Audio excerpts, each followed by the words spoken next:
eze ụmụ ga-abịawo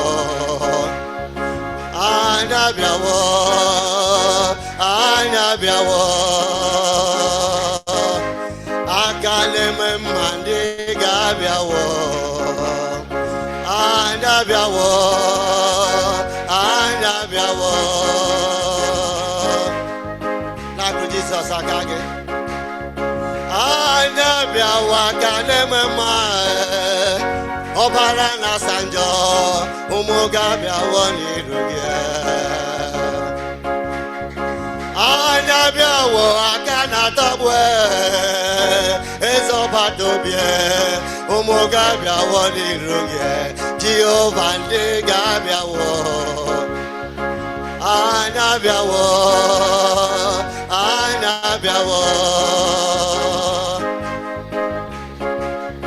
Yohan n'akụrụ Jizọs aka gị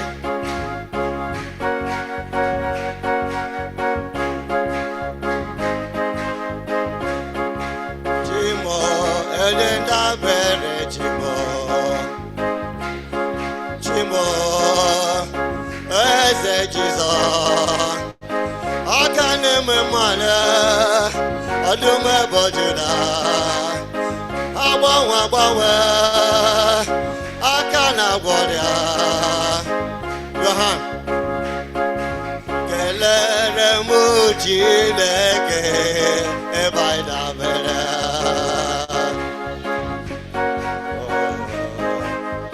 nwanne soro m kelee Jizọs aka na-atagbu ebe anyị dabere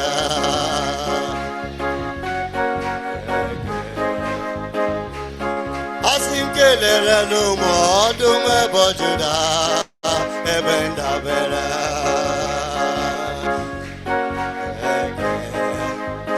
asị soro m kelee Jizọs onye nwe n'elu obe ebe anyị dabere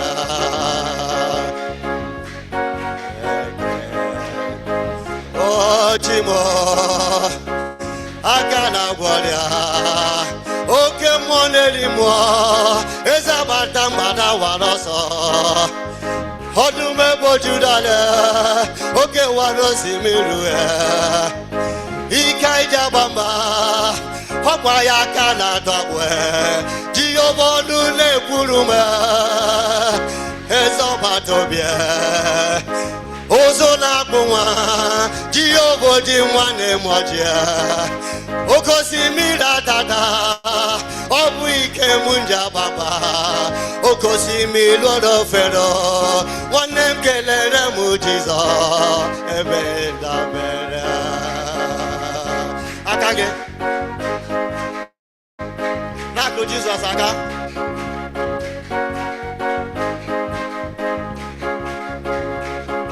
onye ruru ọbara bịakwutere Jizọs Yohan Jizọs jụọ ya gịnị ka m ga-emere gị onye ruru ọbara si menụ m ka ndị mma ewo ọlala na aṅụrị ọṅụ na azawo azawo Kraịst azawo asị m ọzawo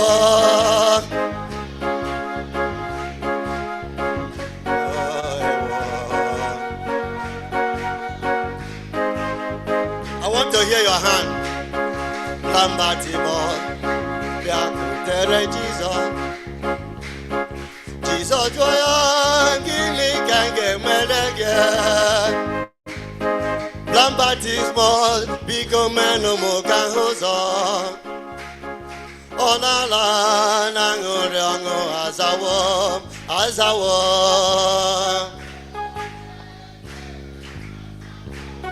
ọzawo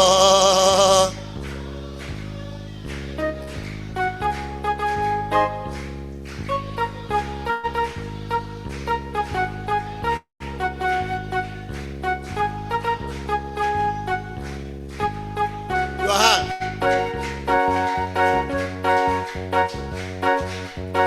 n'akụrụ Jehova aka gị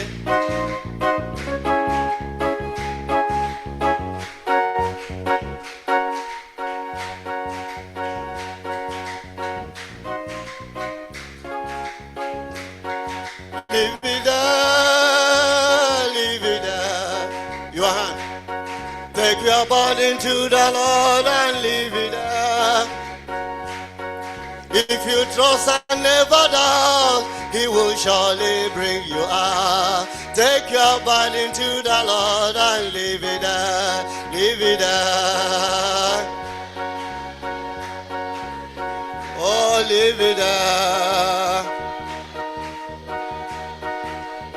I say leave it there.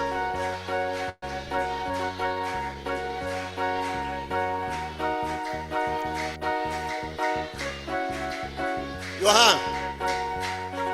Leave it there, leave it there. Take your body to the Lord and leave it there. If you trust and never doubt, He will surely bring you out. Take your body to Jesus and leave it there, leave it there. Brother, leave it there. I say leave it there.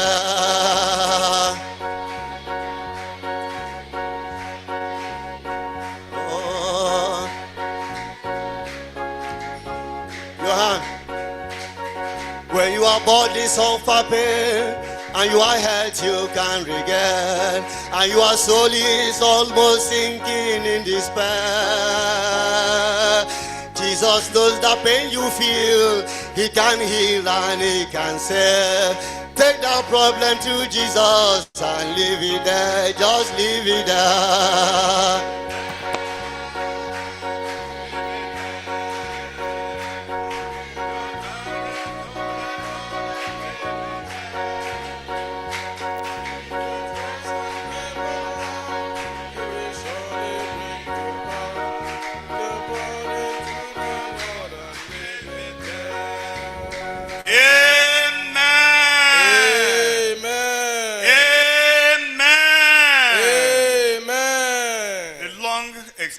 Day has come,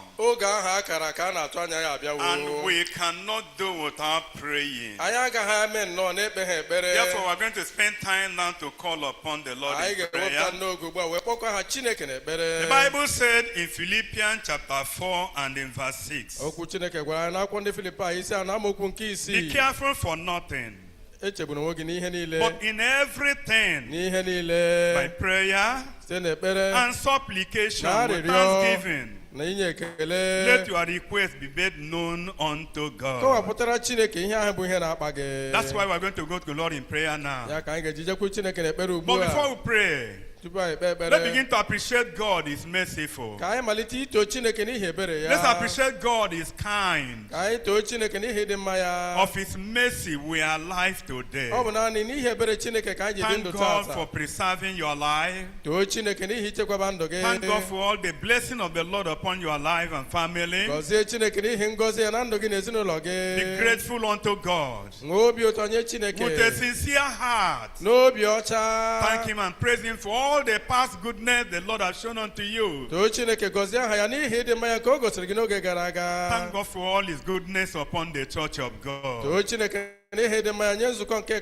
Truly the Lord is good and we cannot deny it. Thank God for our church. Thank God for the leadership, general superintendent, our state pastors, regional pastors, all the leaders that God has placed over us. We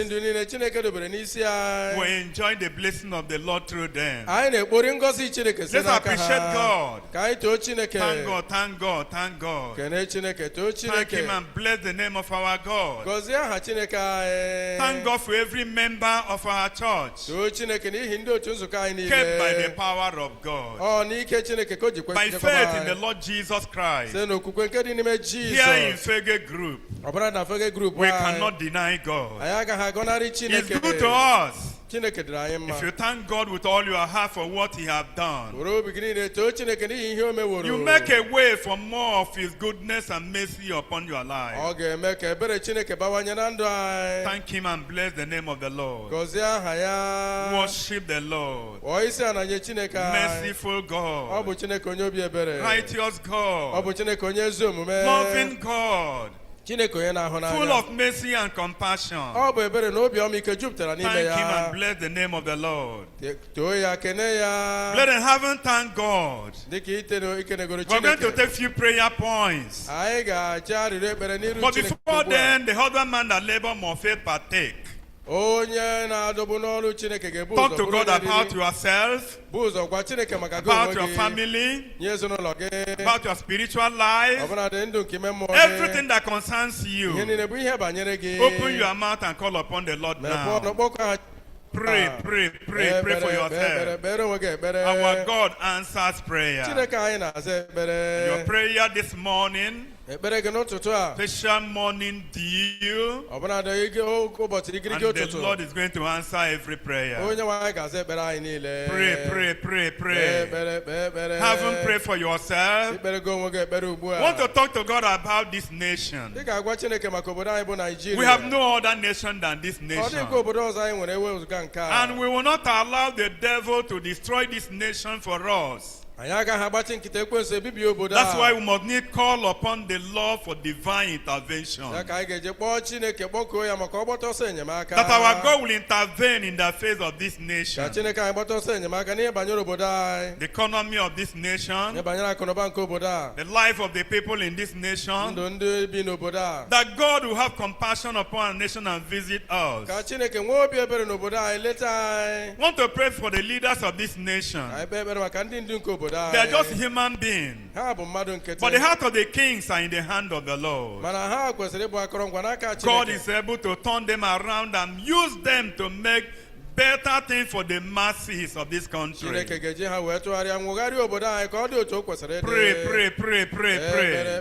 Make sure you are talking to God. When you pray, you receive answer. Prayer changes things. Prayer moves the heart of God. Prayer touches the compassionate heart of God. Call upon the Lord. Pray earnestly. Pray with all your heart. Pray wholeheartedly that God will have compassion upon us in this nation. The masses are suffering.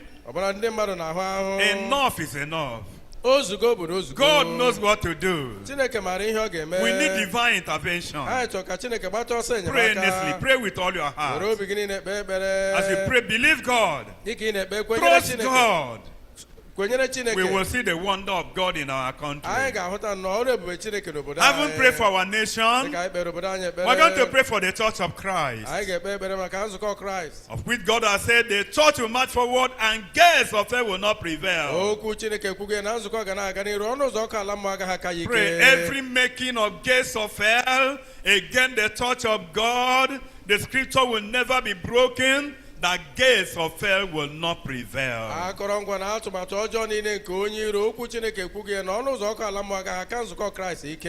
upon the Lord. That His purpose for the church will stand. And the church will march forward. Pray. Talk to God. Make up your mind. The church of God will be what God wants the church to be. Despite all the cruel agenda of the devil, God of heaven will be in control of his church. And the purpose of the church will stand. Pray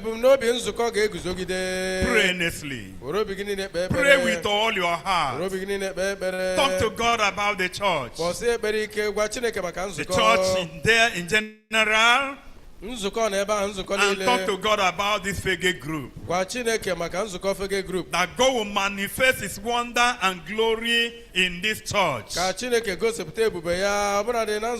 Especially today. We are starting the second half of the month of May.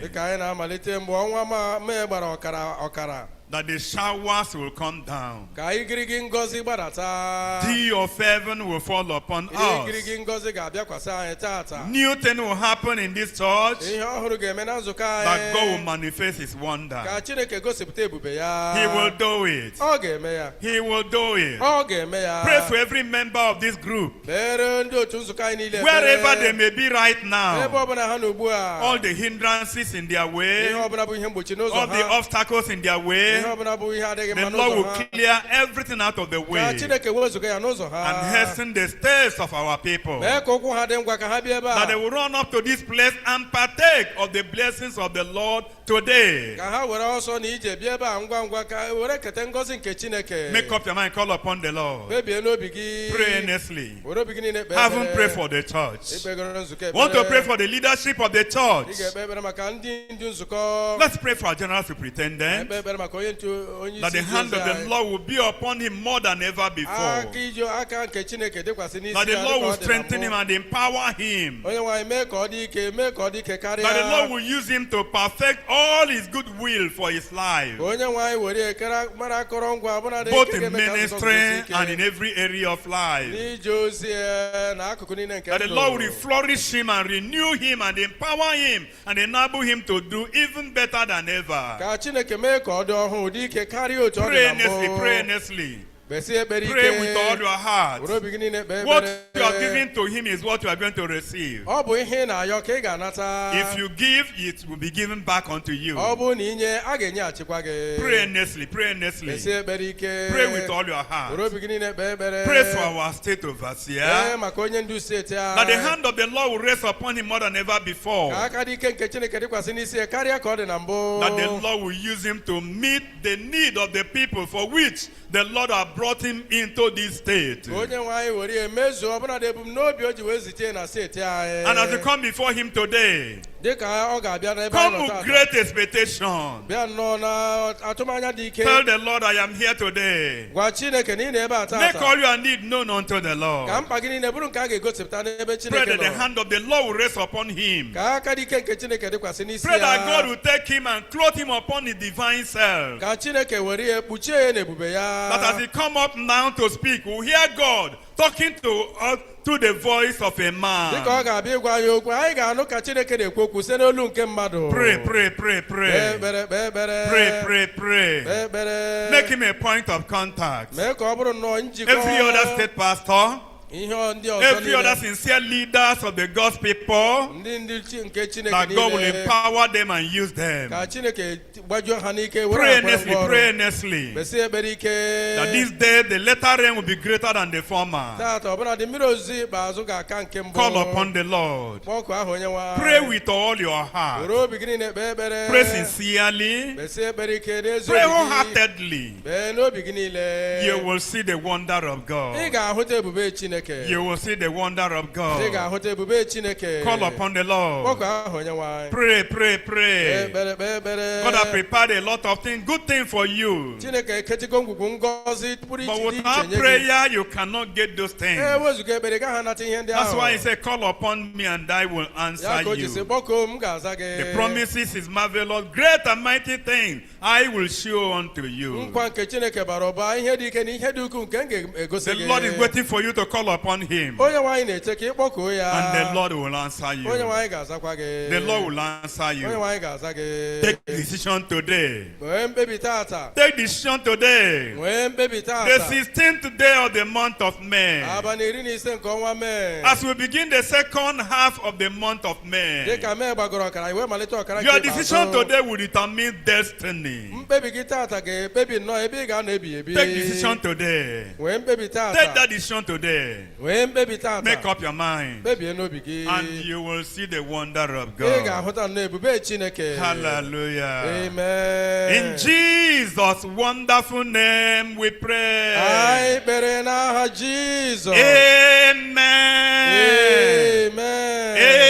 Amen.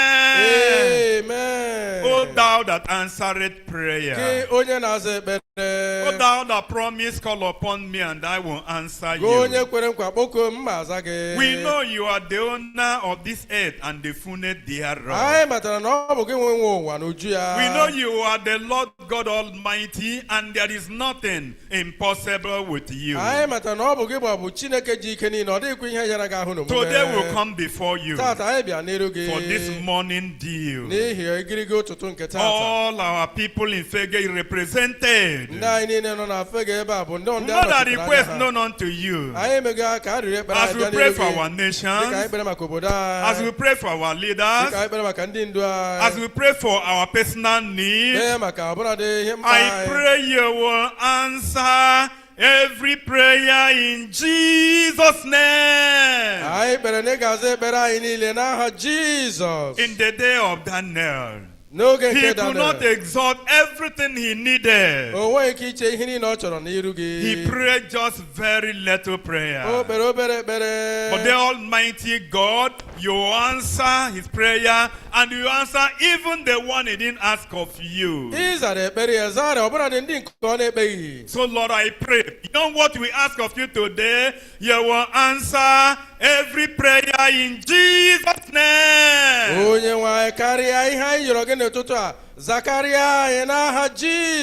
It is our earnest desire that as the man of God come up today to minister, you clothe him upon your divine self and use him to bring down the dew of heaven, that nobody here will go back empty-handed.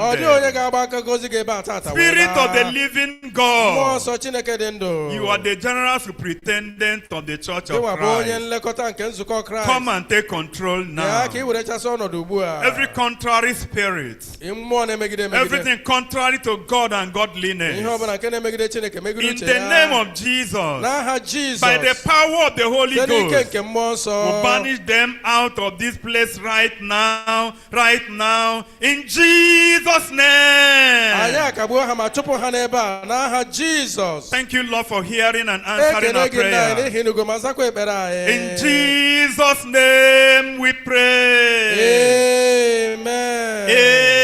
Amen. Amen. Amen. Praise the Lord. Can we be seated? I want to appeal to those that are here on time. Please don't leave space in your front. Cover the front seat so that latecomers will sit behind you.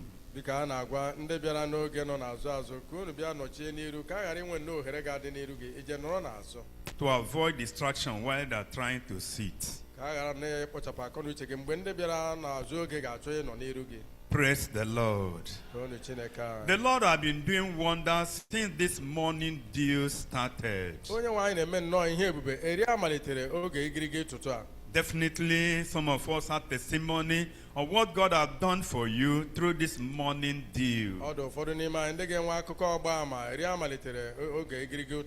Even though I didn't spend time to prepare you for that, but if you have a striking testimony, what God has done for you in this morning dew, please go at the back of stage. We'll just interview you briefly and give you just little chance to share the testimony, because as people hear your testimony, they prepare for their own testimony. Besides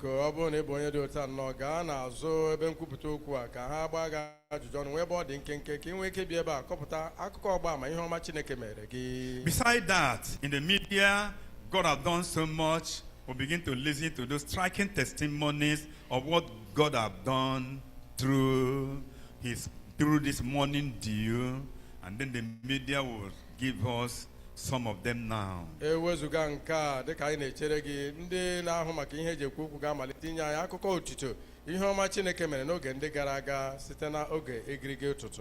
Listen, and your own testimony day is coming, at least today. I love that. Amen. Praise the Lord. Praise Jesus. I thank God yesterday I was here live. And my name is Sister Charity Okoro. I'm from Umusiome, English. Praise the Lord. I want to thank God for what God did for me yesterday. Had it been that I didn't come, I don't know what would have happened. I was burdened with something that I'll be praying for it.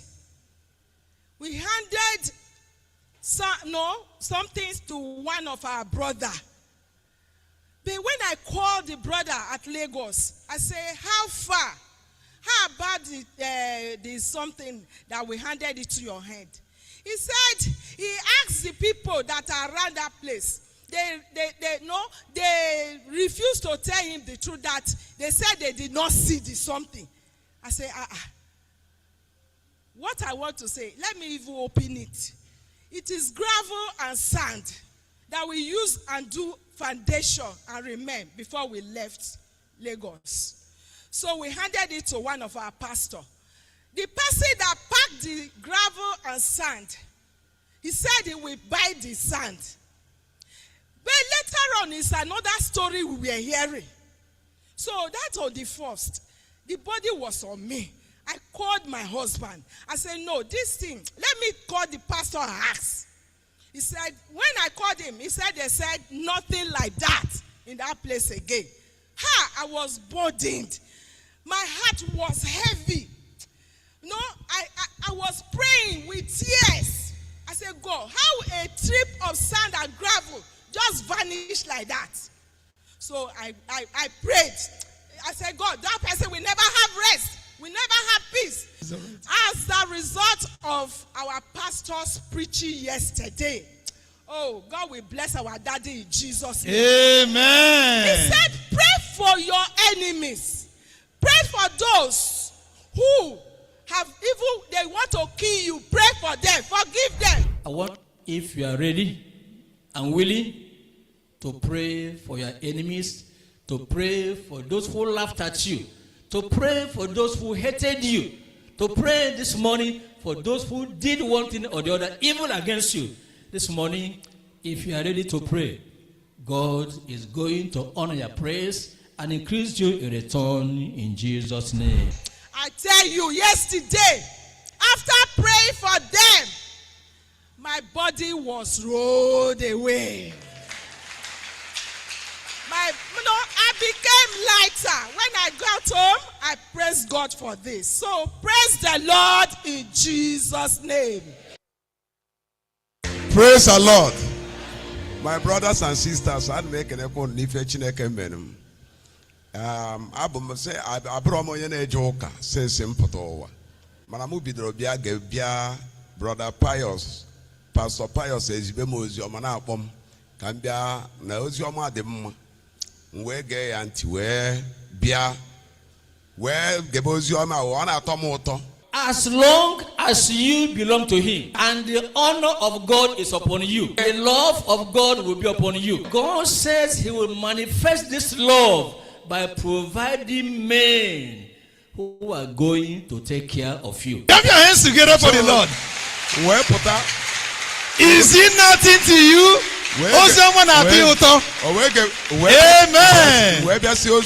Amen.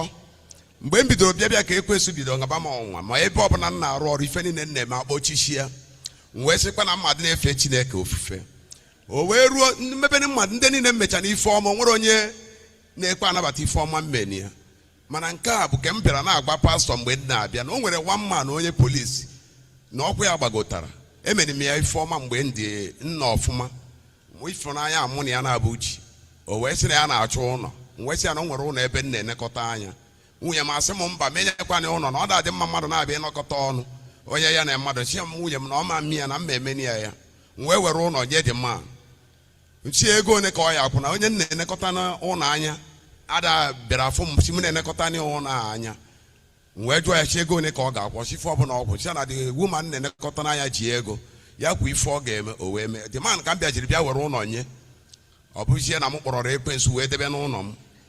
So we funa me chariana this man nọta ọ na-akpụ m na ya ga-eje m na ya ga-atụ m nga mbịa na si Chineke si ọka nchariziri ego agbanị m ọsọ na me nwere ozife nna arụ ka this man ga-eji bịa na abanị m mba niile a wee nọkọta nsị mba na mama Jesu chọọchị na mmeje na arịsị ka nje tụọ ya arịsị ebe ọ bịara na ya ọ na-akpọ m na mụ bụ rapist na mụ bụ onye ori na mụ mere nke nwa so mbebe akwachi Chineke kedu ka ị ga-esi nọrọ ka ọnọdụ ya ka ife dị otu adakwasị m nsị mba na ife na-arụ ọrụ ọsịsọ bụ ekwensu wee bịa decide ya nyaahụ pastọ akpọ m n'ụtụtụ mụ bịa na mụ na nwere ife a na-eme on Saturday Ebrunam no bi na Saturday aka nchọ ka nje tụọ ya na arịsị ka m je eme. Pastor wee zibe m ozi ọma mbịaruta na Saturday anụ nna anyị bịara kpebe na anyị ekpere ekpesịa si ọ dị onye mere mmadụ ife ọjọọ si kpee na onye na-eme gị ife ọjọọ ekpere m wee gebe the revelation gesịa mkpebe ekpere ekpesịa m naruo n'ụlọ mgba nwunye m na quotation m gere na o juru m afọ na m ga-efe Chukwu ofufe ya ka ntị ka m kene ụnụ ka unu soro m kene Chineke ka Chineke mere m. Praise the Lord.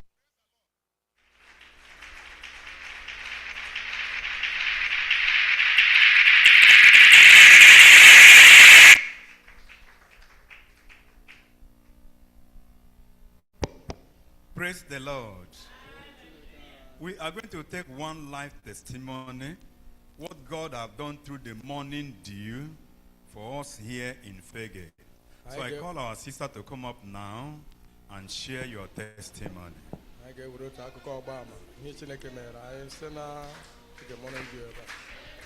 Sorom kele Chineke nna m omela nye m na. Hallelujah. Amen. N'eziokwu ụmụnne m Chineke anyị dị mma. Ya bụ ihe mere na morning dew. N'eziokwu ọtụtụ mmadụ mana alara m obodo. Ahụ adịrọ mma m and ala m ụlọ ahụ o were m ihe.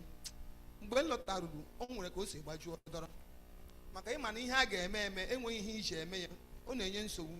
Ihe wee bịa jezuo m ahụ wee sị Chineke ntụtụrụ akwụkwọ dewe mkpa m buru ụzọ dee Chineke nye m ego ka m achọrọ nke nye m ego m ga-eji gboo mkpa dekwa mkpa ndị ọzọ wee bịawa ebe a n'eziokwu dịka a na-ekpe ekpere welerie Jehova elu haleluya n'obi ntiwasị Chineke nye m ego ka m wee ụgwọ ndị a njigasị mmeji gịnị kwụ ya nyekwuo m ọlụ n'eziokwu na-egbughị oge ekpecha ekpere ahụ m lawa alaala nwa obere oge fon m arị nga nkelechi onye a na-asị ya nke ịkpọwara maka ọ naghị akpọkawa m ndị onye elewe ha m anya na ndụ a enyemaka ga-esi n'aka ya wee bịa ngwa esi ya nke ị na-akpọ m nkịta ọ dịkwa na mma ọchị si m na ọ dị mma ihe ọzọ ọsọ m wetara ya akaụntụ nọmba m nsị ya hei ụmụnne m ihe mmadụ na-achọsi ike m wee were akaụntụ nọmba zigara ya ozugbo na-egbughị oge ala ata abata ụmụnne m kemgbe m pụtara n'ụwa mmadụ enyebeghị m ụdị ego a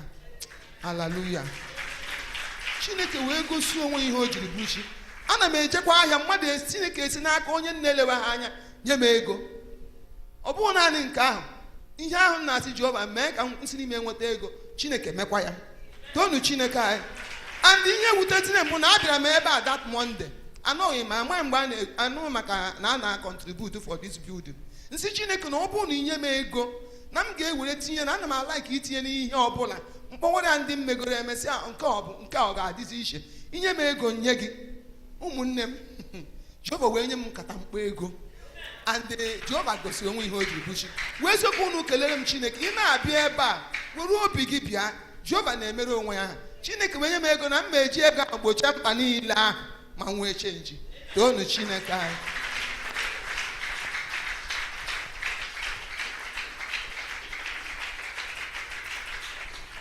Amen. I don't have all the time. I will allow the clapping to continue. Because God had done something like that to me one day in fellowship here. It's just a vow for the church. I vow, I don't have the money. But I said, well, I have to vow. I vow. I was praying, God, how will I get this money now? At the end of the service, I was stepping down there. Somebody from my church many years ago at Odoroba called my number. He never called me before. I was surprised. I said, brother, what's happened? He said, Pastor, it's been a long time. Oh, don't give me your account number. I want to give you my widow's mite. I was surprised. I said, the money has gone. When you vow to go with all your heart, you see the wonder of God. And that the big alert came, and I was so happy. I paid double of what I vowed. Praise the Lord. Hallelujah. Praise the Lord. Hallelujah. Our first timers, I know you are here. And I know others are still on the way coming. Can God declare by raising up your hand anywhere you are? In this morning dew, raise up your hand. Feel very free. You are in the midst of people that can love. Stand on your feet now. Stand on your feet now. Stand on your feet. Feel free. Feel free. Stand on your feet. Stand on your feet. Stand on your feet. Stand on your feet. Any other people over there outside? Please, I want you to occupy a position where you can see our Father in the Lord, and the miracle will happen to you this morning. Come to my right side over there. Right side over there. Stay there. I will we will talk to you after, and then we'll give you a package. Come there at my right side. Please usher them there.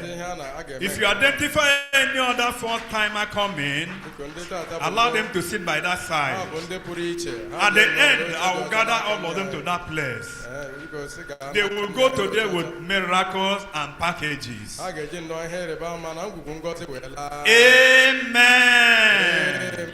Second group, amen. Amen. The long-awaited day has come. You remember we waited for our Father in the Lord sometimes last month. And upon that time, at the time of God, it has happened already. Right now, our Father in the Lord seated already. Can you stand on your feet and say, Daddy, welcome? Wave your hand at him and say, Daddy, welcome.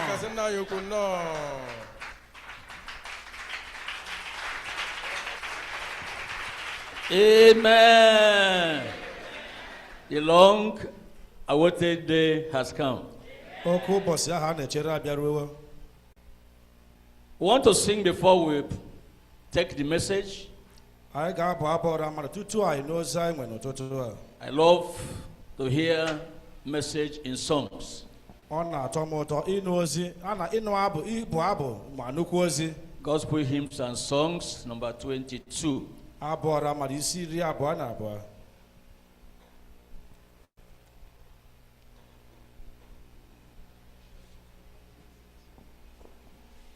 Simply trusting every day, trusting through a stormy way. Even when my faith is small, trusting Jesus, that is all. Brightly doth his spirit shine into this poor heart of mine. While he leads, I cannot fall. Trusting Jesus, that is all. Singing, if my way be clear, praying, if the path be drear, if in danger, for him call. Trusting Jesus, that is all. Trusting him while life shall last, trusting him till earth be past, till within the jasper wall. Trusting Jesus, that is all. Trusting as the moments fly, trusting as the days go by, trusting him whatever befall, trusting Jesus, that is all.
go by, trusting in what I've before, trusting Jesus, that is all.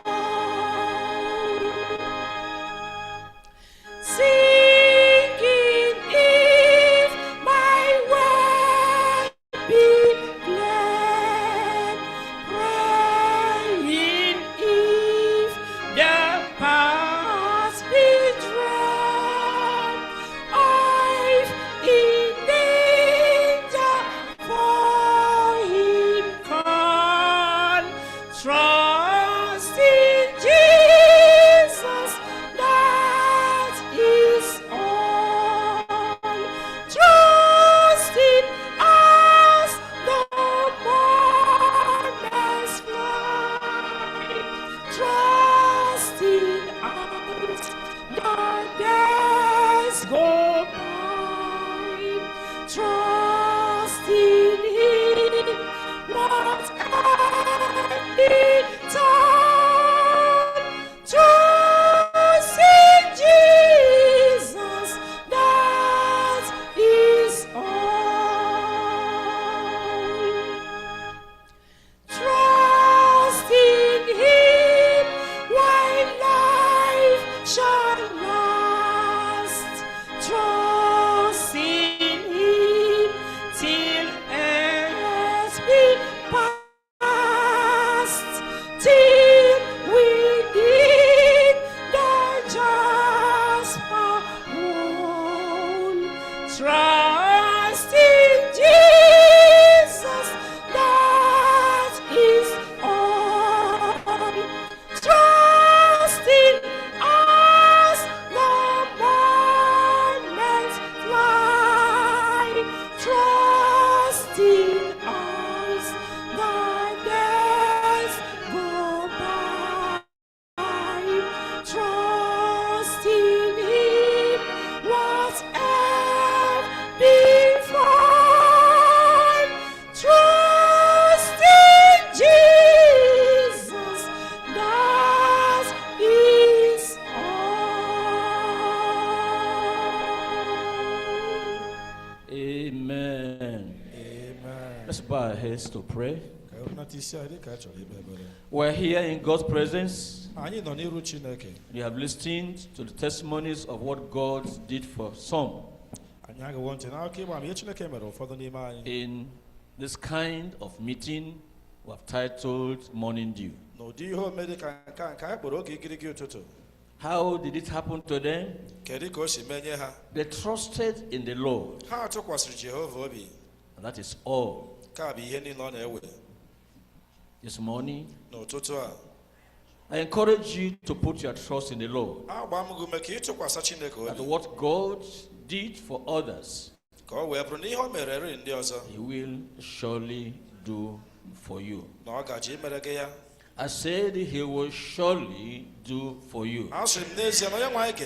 Great God in heaven, thank you because of the presence of Almighty which has filled this place, and which is also filling every place where we are assembled before you this morning. Thank you because we know from your word that where you are, that's the place of joy. Our joy in you, in your presence, will be full this morning in Jesus' name. Through your word we hear this morning, show us reason to rejoice. And let our joy in you be full and complete in Jesus' name. Thank you because we know you've answered. In Jesus' name we pray. I say, in Jesus' name we pray. We're here this morning for Saturday morning dew. I did say at the beginning of the morning dew 2 weeks ago that we have moved our morning dew from Monday to Saturday. Because we want to be sure everybody in the family is able to attend. And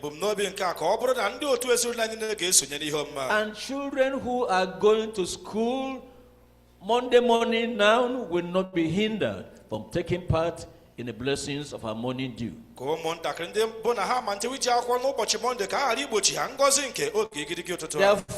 I want to encourage you to ensure you are present at our morning dews every Saturday with your entire household. Every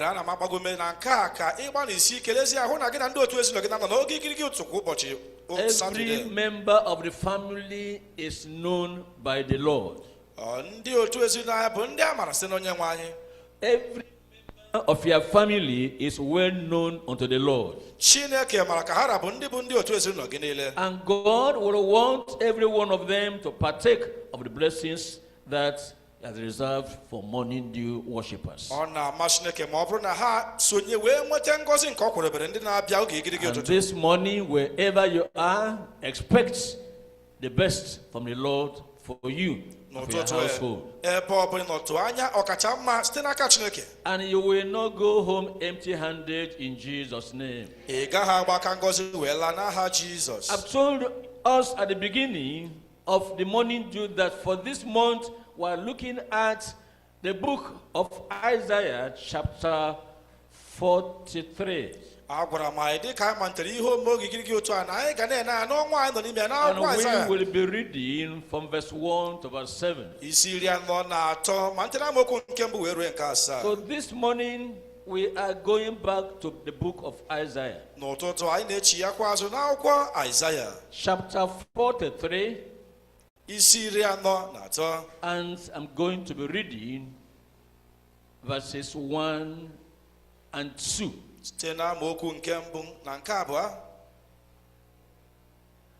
Isaiah 43, verse 1 and verse 2. But now thus says the Lord, that created thee, O Jacob, and he that formed thee, O Israel, fear not, for I have redeemed thee. I have called thee by thy name, thou art mine. When thou passest through the waters, I will be with thee, and through the rivers, they shall not overflow thee. And when thou walkest through the fire, thou shalt not be burned, neither shall the flame kindle upon thee.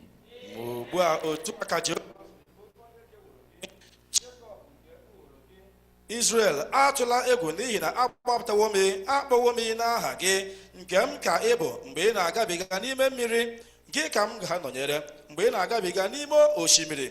Ha agaghị eruchapụ gị mgbe ị na-eje ije n'ọkụ, ọkụ agaghị arụ gị, ire ọkụ agaghị erekwa gị ọkụ.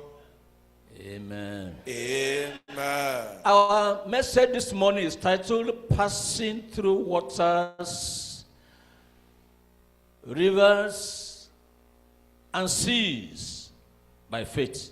Isiokwu anyị n'ụtụtụ a bụ ịgabiga osimiri na oke osimiri site na okwukwe. Man was made not to remain in one place. Mmadụ bụ onye ekere ka ọ ghara ịbụ onye ga-anọrị n'otu ebe. Man has been equipped with eyes to see as he moves, and has been equipped with legs to be able to walk about and go to wherever he pleases. Mmadụ bụ onye nyere ya anya ka o nwee ike wee na-ahụ ụzọ, nyekwasị ya ụkwụ ka o nwee ike na-eje ka ha raba ebe na-amasị ya. In running our businesses, we are bound to move from place to place. Ije n'ọma ọrụ ma ọ bụ ọma ahịa, anyị bụ ndị na-esi n'otu ebe gaa n'ebe nke ọzọ. In going to the places of work, we are bound to move from place to place. Ịga n'ọma ọrụ, anyị na-esi n'otu ebe gaa n'ebe nke ọzọ. Some of the places we will be going to are far away. In some cases, you will need to fly in the air. In some places, you will need to cross seas. Sometimes you cross rivers. That reminds me, many years ago, about 1965. This Niger bridge was not there. I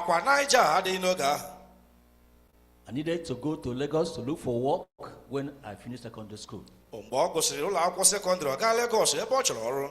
And to cross this river, we needed a means to get over to the other side. And there was a device on this river. And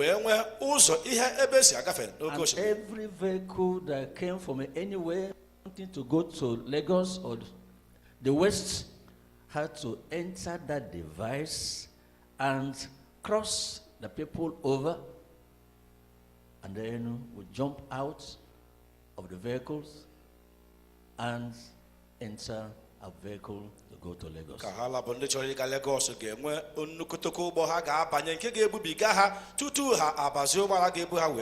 And those who go through the river don't go by the same means I went. Some go with canoe. Some go with sheep. And number of things happen when you are going across waters, across rivers, and across seas. And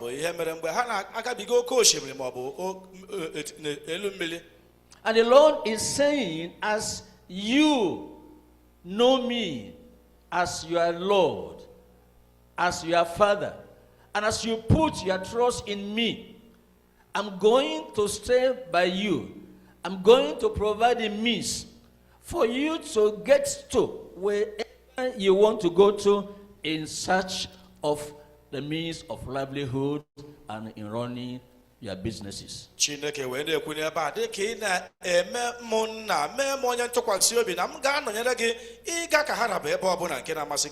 Lord is saying, I'm not going to send somebody to represent me. I'm going to stay there with you. What a privilege to have the Almighty staying by your side as you go about your daily businesses. And you are not afraid the means of crossing the sea, the waters of any kind, is going to fail and you are going to drop into the sea. Because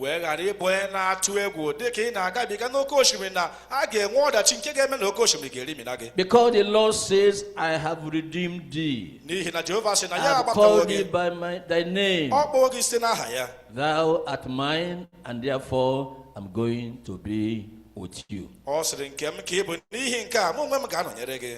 3 things we're going to look at. And we're looking at these 3 things, these 3 items, because they are here in the Bible.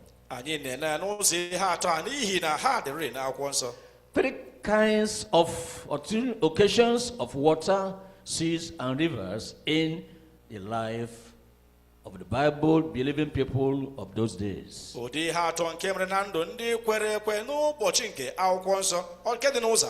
Which had been written for us for our learning, that we may have hope. And this morning is a morning of hope for everyone. As you make up your mind you want to learn from what has been highlighted for us in the Word of God, you will never be the same again in Jesus' name. So, passing through waters, seas, and rivers by faith. ịgabiga mmiri oke osimiri site na okwukwe. I read again in Hebrews. Ka m gụghachi akwụkwọ ndị Hibru. Hebrews 11. Akwụkwọ Hibru isi 11. I'm reading verse 29. Amaokwu 29. By faith, they passed through the Red Sea as by dry land, which the Egyptians are saying to do were drowned. Ọ bụ okwukwe ka ha ji wee gabiga oke osimiri.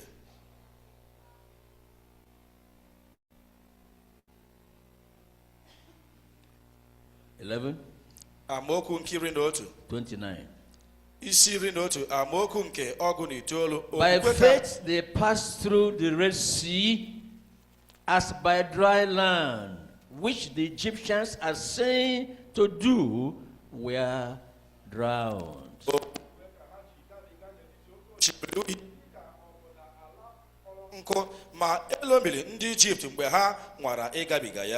Before this experience, there was an earlier incident, which is forming point number 1.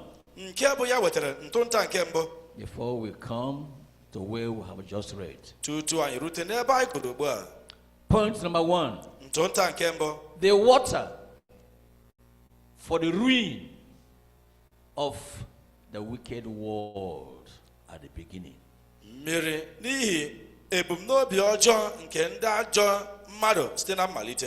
And the deliverance of Noah's company through faith.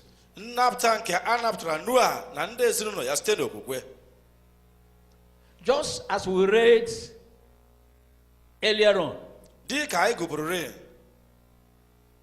people of God passed through the Red Sea on dry land. The Egyptians, the sinners, trying to pass through the same route. They were drowned in the water. The wicked world lived many years, many centuries before today. When you think of wickedness on earth today, it did not start yesterday. It had been there right from the beginning. And it came about because people will not submit themselves to God and obey God. That's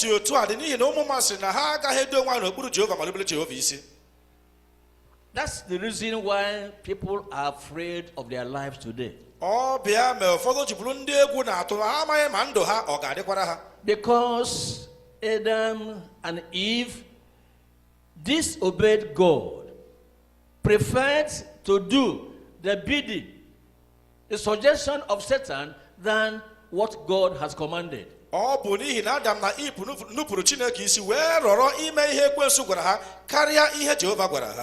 And from that moment, wickedness arrived the earth. People trying to vet what God has said, whether it is good enough for them or otherwise, and choose what they want to do.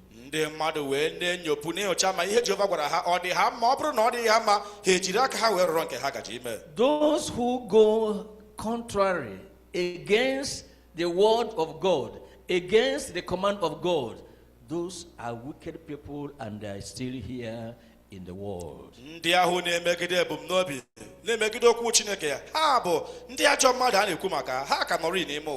And what happened to the wicked people of old are bound to happen to wicked people today.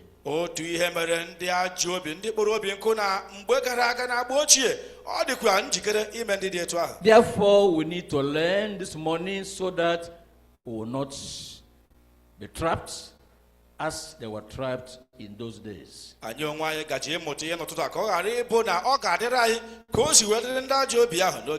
Let's read from the book of Genesis.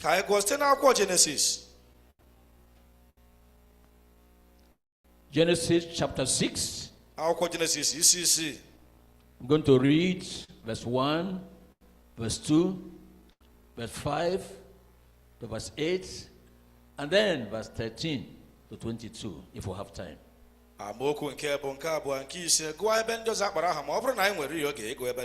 Verse 1. Genesis chapter 6.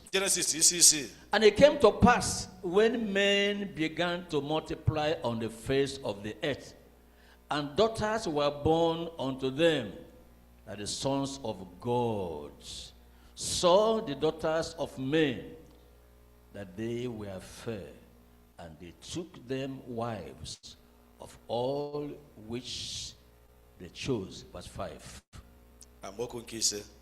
And God saw that the wickedness of man was great in the earth, and that every imagination of the thoughts of his heart was only evil continually. And he repented the Lord that he had made man on the earth, and it grieved him at his heart. And the Lord said, I will destroy man, whom I have created from the face of the earth, both man and beast, and the creeping thing, and the fowls of the air, for it repented me that I have made them. But Noah found grace in the eyes of the Lord. We'll stop here for now. Where we have read came to be because as people got married, just like Adam got married to Eve, wickedness came. And the whole earth was filled with wickedness. Look at chapter 7. Chapter 7. Because of the wickedness, God was mindful to destroy the damn world. And the tool he used was water. With water, God destroyed and brought into ruin the wicked world of those days.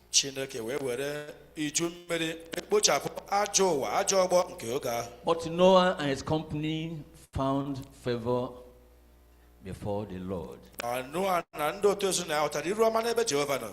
Chapter 7 of Genesis, verse 1. And the Lord said unto Noah, come thou and all thy house into the ark, for thee have I seen righteous before me in this generation.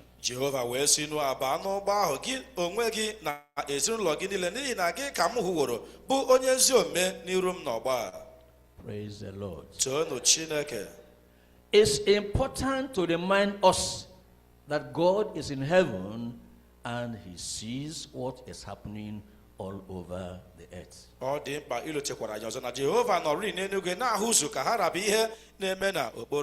He knows the wicked. He also knows those who are righteous. He knows those who pretend they are belonging to God, they are God, and yet they are liars. And such people will not escape the damnation of God. Verse 5 to verse 7. And Noah did, take note, according unto all that the Lord commanded him. And Noah did according unto all that the Lord commanded him. That makes all the difference. There are people who are eager to do as God has commanded. There are people who love God and they love God's word. There are others who play with the word of God. There are others who don't even have time for the word of God. There are others who have not just one Bible, they have 2 and 3. But from day to day, they don't read this Bible. There are others who go to church. Sometimes they forget their Bible. And they're going to church. There are others who come to church. And while the word of God is going on, they are sleeping. They're almost falling down. Sometimes their Bible falls down. Sometimes even the Bible in the hand falls down. And they have and they claim they belong unto the Lord. I'm sure you are not in that number. I say, I'm sure you are not in that number. But in case you are, this morning, the mercy of God is coming unto you. What happened to the then war will not happen to you. The same favor Noah and his household had before the Lord, that same favor will come your way this morning in Jesus' name.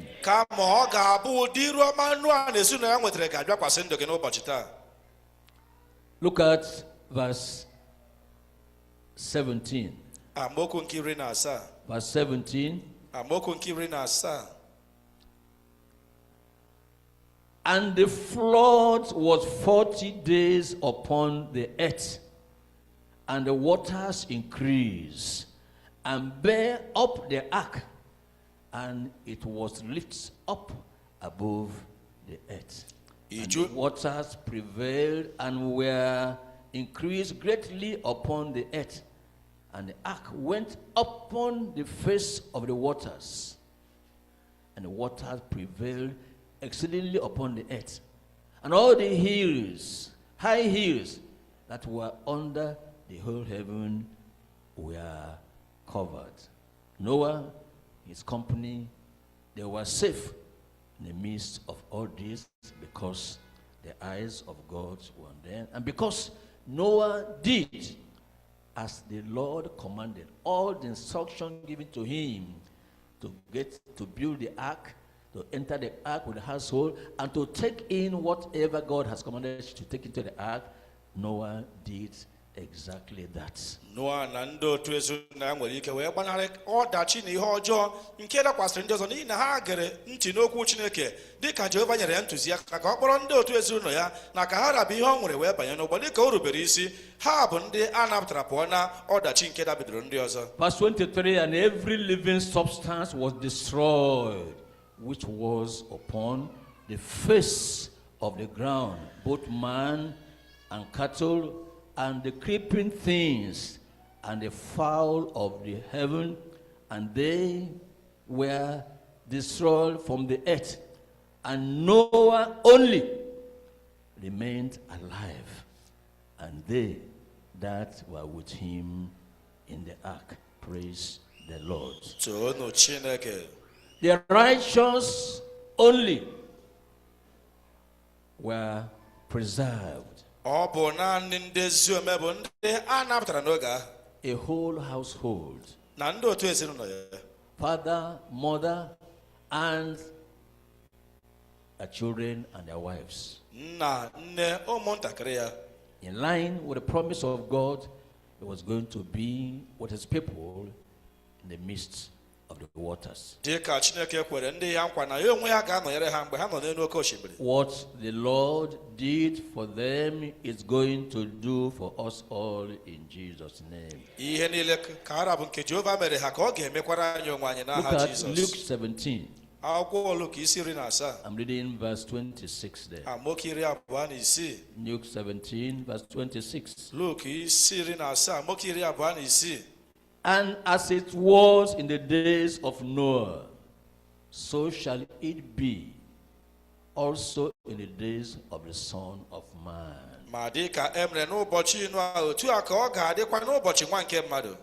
The days in which we live,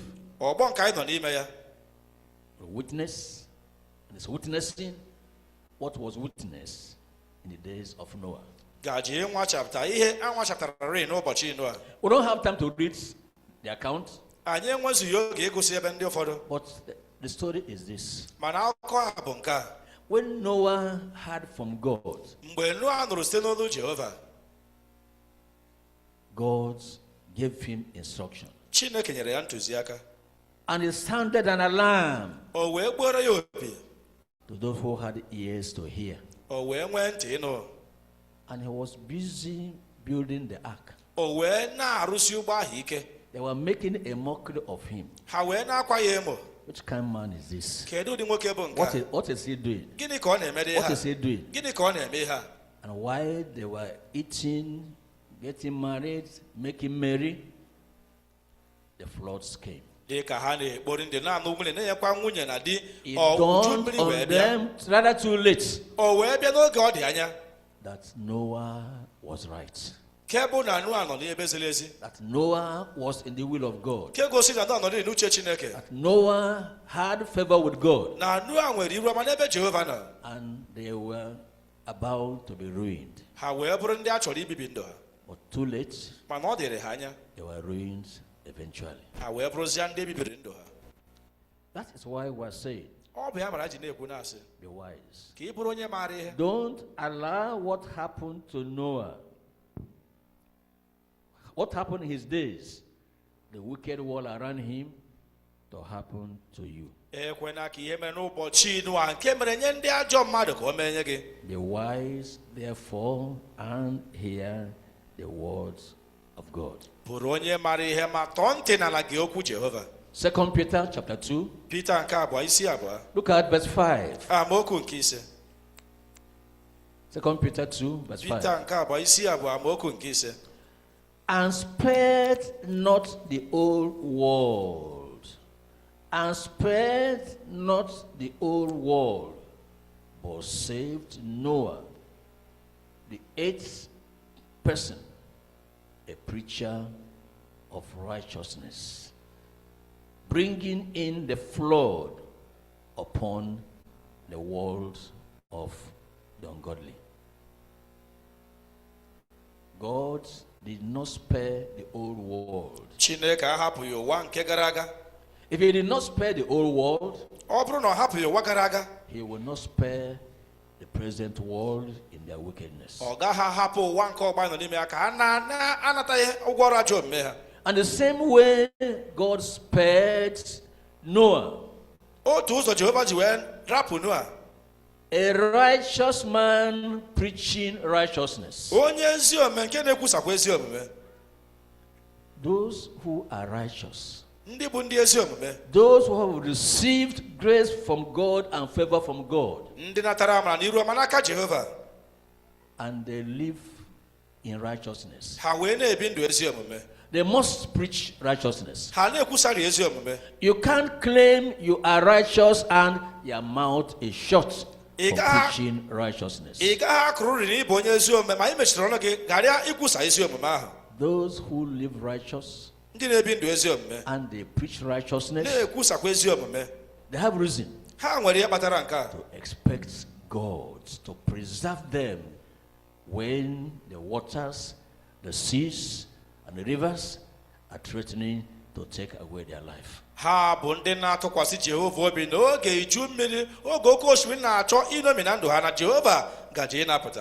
Those who live otherwise, they have reason to be afraid, because the day of reckoning is fast approaching.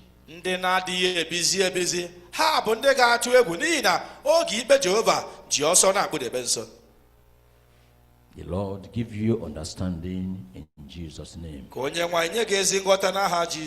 Number 2, the water of wonders on the way of the redeemed out of bondage and the divine directives to the nation of his covenants without fears. Mirinke ọrụ ebube nke bụ inye onye ezi omume ezi ntụziaka nakwa ịnapụta onye ezi omume.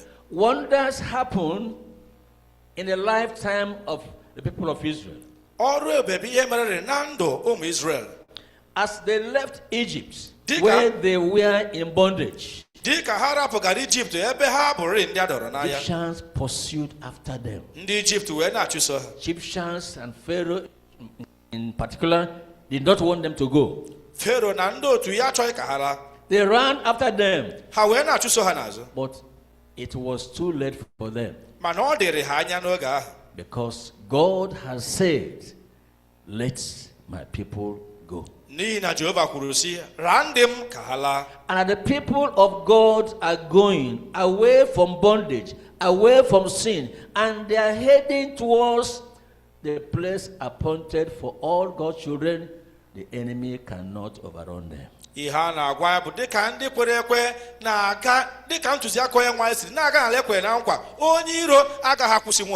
Because the Lord is going to go with them. And the Lord is going to go with you in all your ways. As a redeemed of the Lord out of bondage, the enemies will not hinder you. My enemies will not hinder me. The Lord will take me to my destination in peace. I will be in heaven at the end of the day. Amen. Amen. Amen.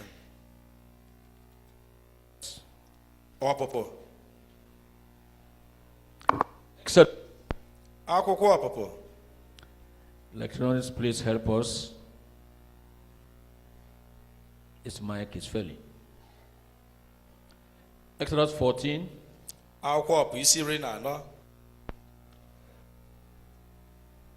We're reading from verse 13.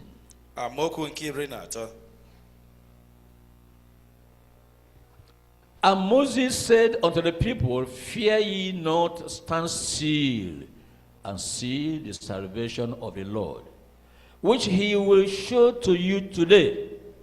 Amen. For the Egyptians whom ye have seen today, ye shall see them again no more forever. The Lord shall fight for you, and ye shall hold your peace.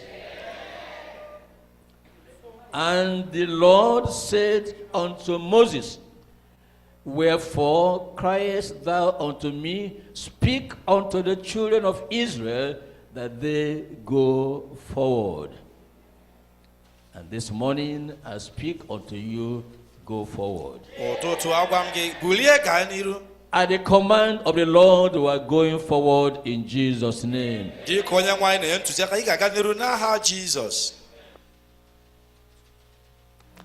Verse 16. But lift thou up thy rod, and stretch out thy hand over the sea, and divide it. And the children of Israel shall go on dry ground through the midst of the sea. It took faith on the part of Moses to stretch forth the rod to touch the sea, for the sea to part, for Israel to go through on dry land. akpọrọ n'oke osimiri ahụ ewee kewa ụmụ Israel ewee gaa na n'ọkọrọ. Verse 21. Amaokwu iri abụọ na otu. And Moses stretched out his hand over the sea, and the Lord caused the sea to go back by a strong east wind all that night, and made the sea dry land, and the waters were divided. And the children of Israel went into the midst of the sea upon the dry ground, and the waters were a wall unto them on the right hand and on the left. And the Egyptians pursued and went in after them to the midst of the sea, even all Pharaoh's horses, his chariots, and his horsemen. And it came to pass that in the morning watch the Lord looked unto the host of the Egyptians through the pillar of fire and of the cloud, and troubled and troubled and troubled and troubled the hosts of the Egyptians. The Lord will trouble your enemies in Jesus' name.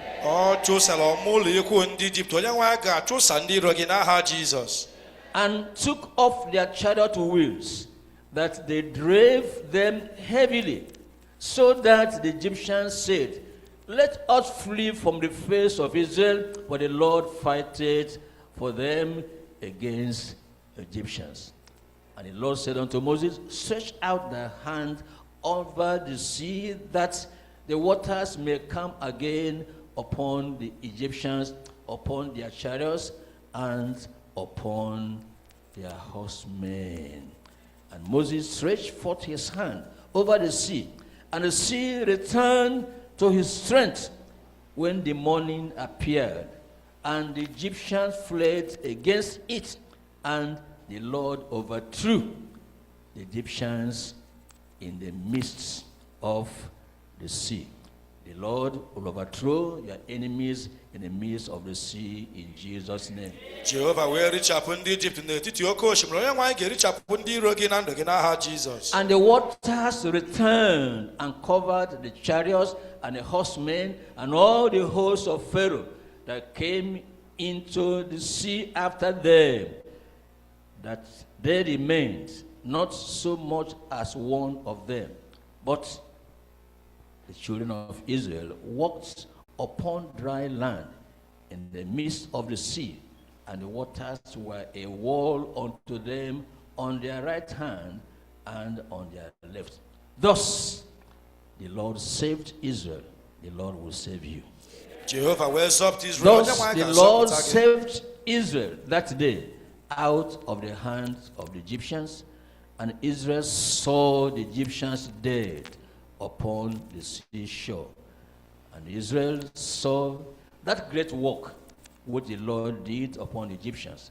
And the people feared the Lord and believed the Lord and his servant Moses. Praise the Lord.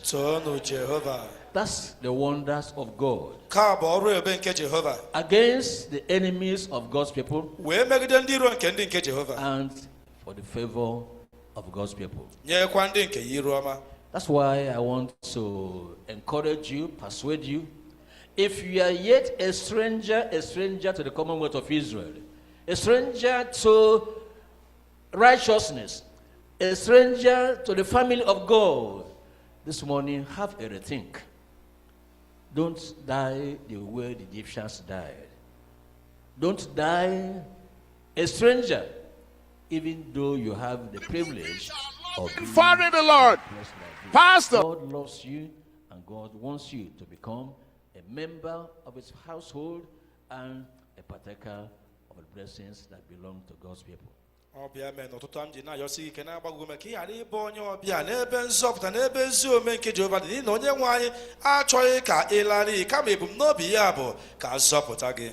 Wonders await the redeemed. Redeemed out of bondage to sin, to Satan, and to the world. If you would take advantage of the redemption available in the blood of Jesus Christ, which is still available today for all, because the grace of God that bringeth salvation has appeared unto all, is appearing to you this morning.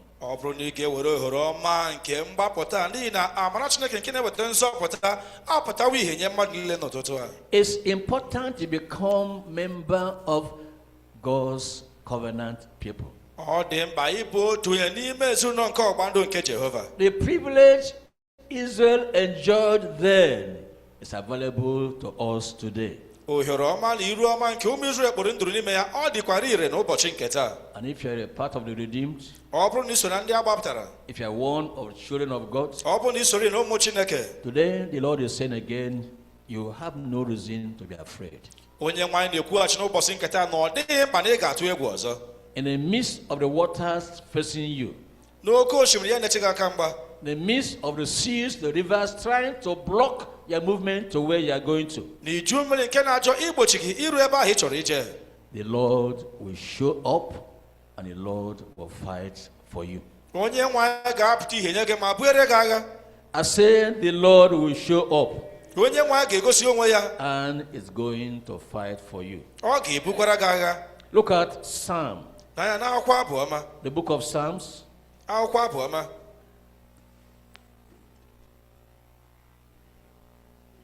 Psalm 106. Psalm 106. I'm reading verse 9. He rebuked the Red Sea also, and it was dried up. So he led them through the depths as through the wilderness. And he saved them from the hand of him that hated them, and redeemed them from the hands of the enemy.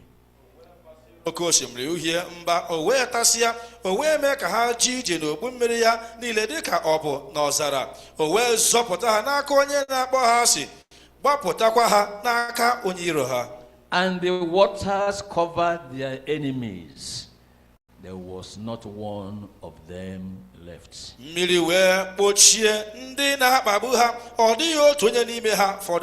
The waters will cover your enemies. The waters will not hinder you from getting to where you want to get to. Neither will your enemies, physical enemies, hinder you from getting to heaven. The Lord will show up and he will take care of your enemies in Jesus' name. The Lord is saying, don't bother about them. The Lord will fight all your battles. And you will stand still and see what the Lord has done. Psalm 136. Verse 13 to 15.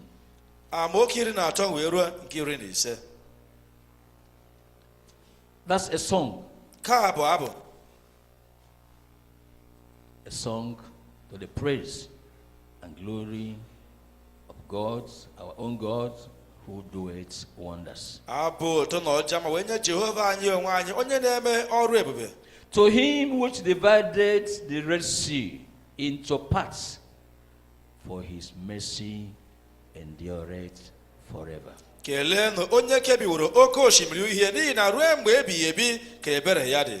And made Israel to pass through the midst of it, for his mercy endureth forever. But overthrew Pharaoh and his host in the Red Sea, for his mercy endureth forever.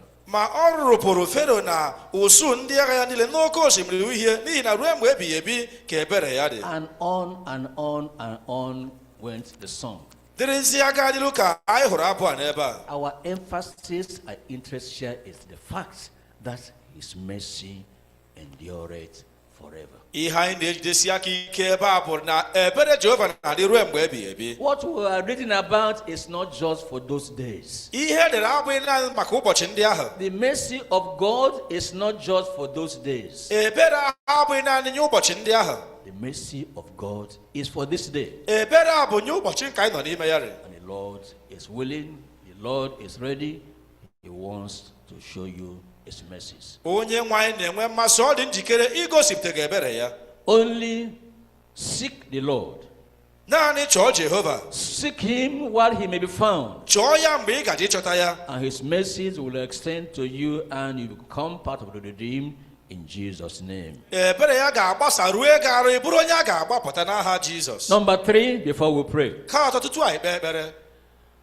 Walking on water in righteousness as a blood-washed disciple with a new commandment on fellowship.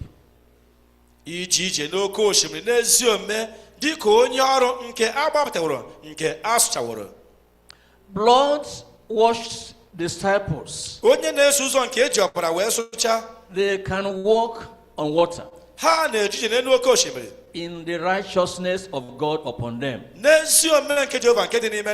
because they have a new covenant, a new commandment that the Lord has given unto them, because they are in fellowship with Him.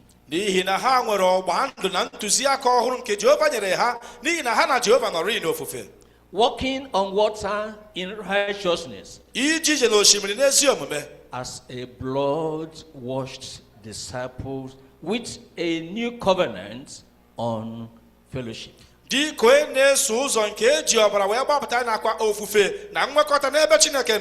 It's wonderful, it's exciting to be in fellowship with God and with the people of God.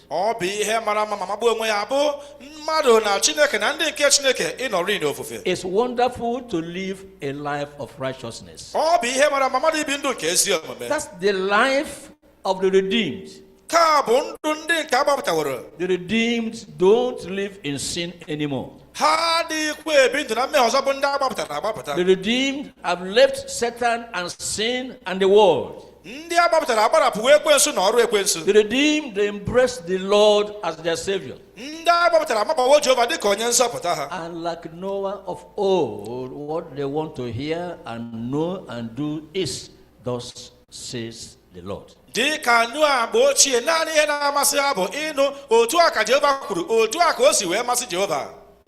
Praise the Lord. In Matthew chapter 14. Matthew 14.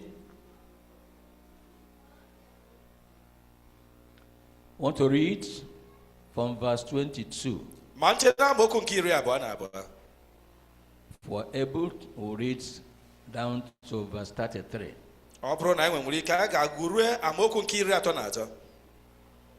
Verse 22. And straightway Jesus constrained his disciples to get into a ship and to go before him unto the other side, while he sent the multitudes away. And when he had sent the multitudes away, he went up into a mountain apart to pray. If Jesus had need to pray, you and I, mortal men and women, will have need to pray. That's why we're here this morning.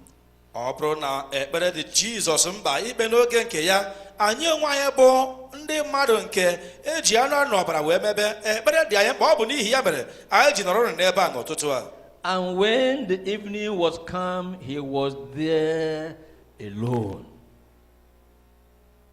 But the ship was now in the midst of the sea, tossed with waves, for the wind was contrary.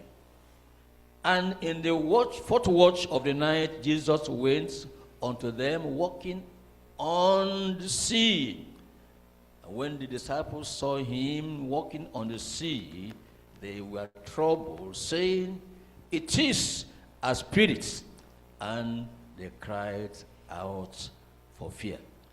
But straightway Jesus spake unto them, saying, Be of good cheer, it is I, be not afraid. Be of good cheer, it is I, be not afraid. Jesus was walking on the water. Jesus, disciples were afraid, and he calmed their fears. This morning, the Lord desires to calm all your fears. The Lord is saying, It is I am around, I am with you, be not afraid. But now in verse 28, and Peter answered him and said, Lord, if it be thou, bid me come unto thee on the water. And he said, Come. And when Peter was come down out of the ship, he walked on the water to go to Jesus. Praise the Lord. When Jesus is there, if he says come,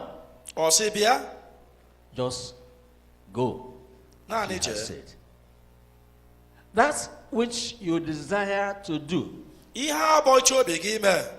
and you are making your request unto him, believe he answers you. Believe he will do as you have requested. Believe you will do even as he is doing. Jesus walked on the water. Peter, the righteous disciple, was desirous to walk on the water. And he made that request. And the Lord granted the request.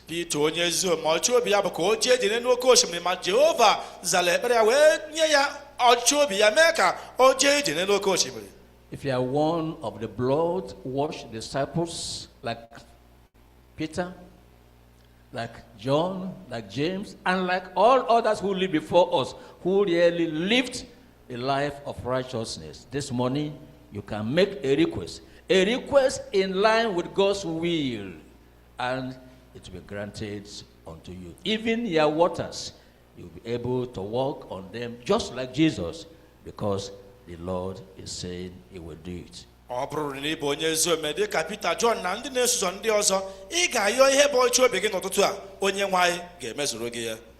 Praise the Lord.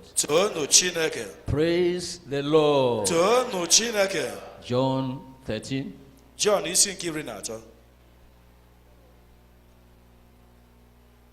John 13. I want to read verse 34. It's easy to say, I am blood washed. It's easy to say, I am one of Christ's disciples. It's easy to say, I am righteous. Those who are righteous, because they are blood washed, and they are Christ's disciples, we know them by what is written for us in God's word. John 13. Look at verse 34.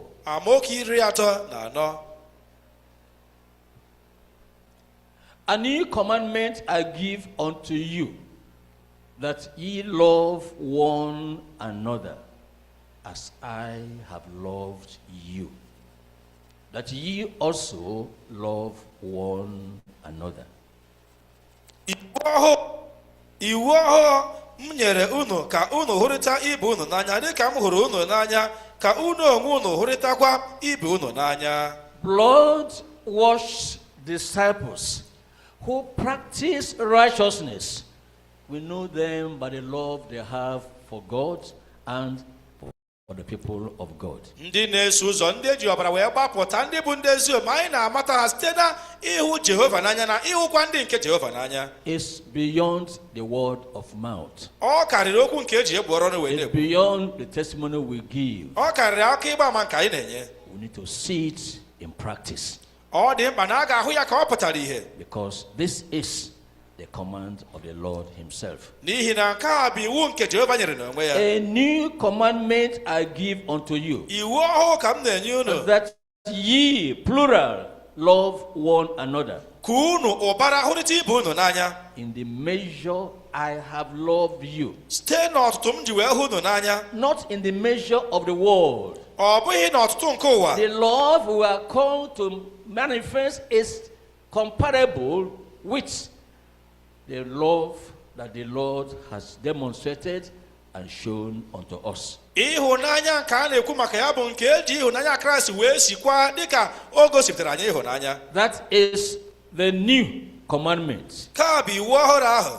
And all new creatures Ka ha bụ ndị ekere ọhụrụ n'ime are Kraịst. expected to abide and to obey this new commandment. A tụrụrụ ya anya na ha ga-erube isi ma debezuo iwu ọhụrụ a. That's what makes us to be in fellowship. Ọ bụ nke a na-eme ka anyị nọ n'ofufe. That's why we're able to relate one with another. Ọ bụ nke a mere ka anyị na ibe anyị na-emekọrịta ihe. Where there is no love one for another, Ebe enweghị ịhụnanya n'etiti ibe anyị, fellowship is absent. ofufe adịghị n'ebe ahụ.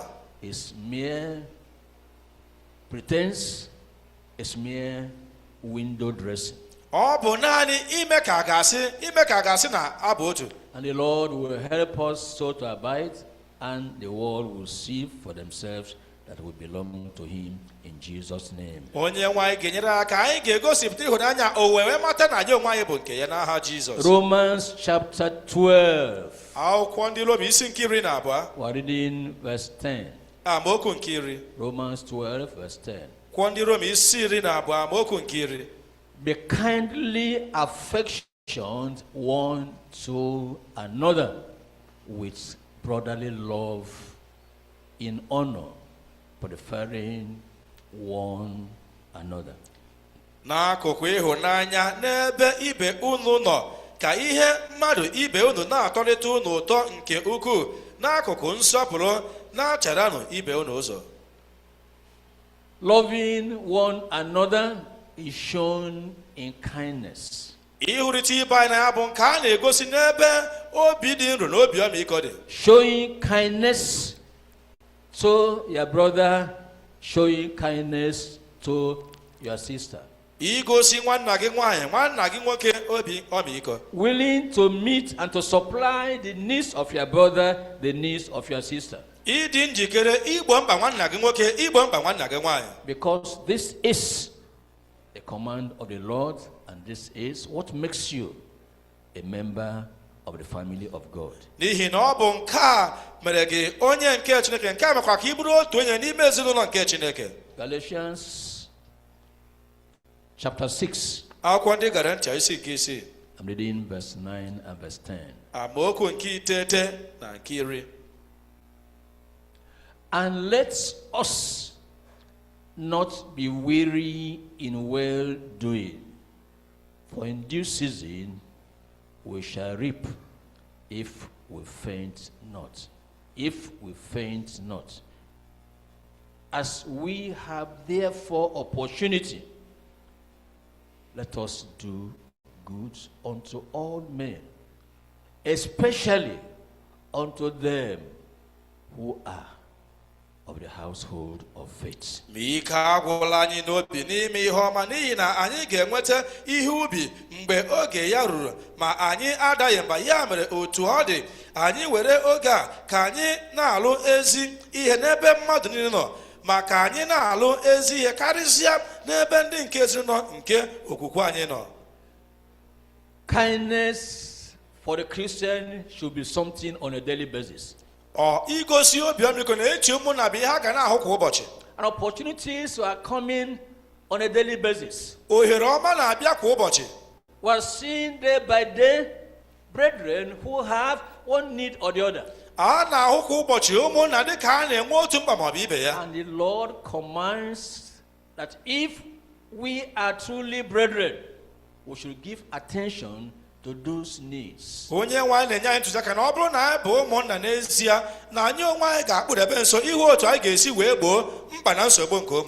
Pastors and members, whether worker or no worker, are commanded to show kindness. And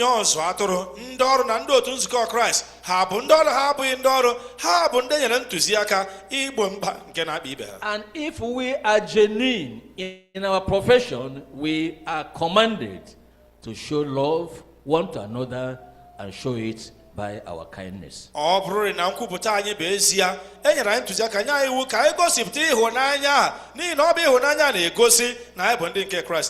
see a brother or a sister in need, and you know you can meet that need, and you are praying for that person, let's pray together, brethren. My brother, my sister, let's pray together.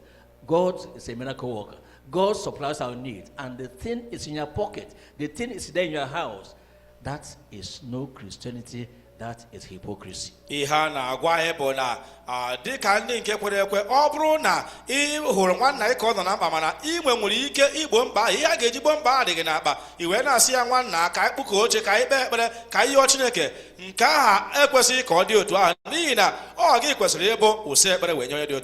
are we talking about this for a prayer meeting? Because we don't want to pray for praying's sake.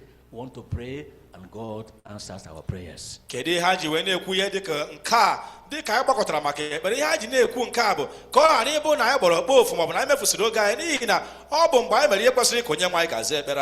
prayers of the hypocrites is abominable before God. And God forbid. I said God forbid. Our prayers here this morning will be an abomination. My prayers are never an abomination. Because I know myself. And you know yourself. The Lord give you understanding of what we are saying in Jesus' name. Ephesians 5, reading verse 2.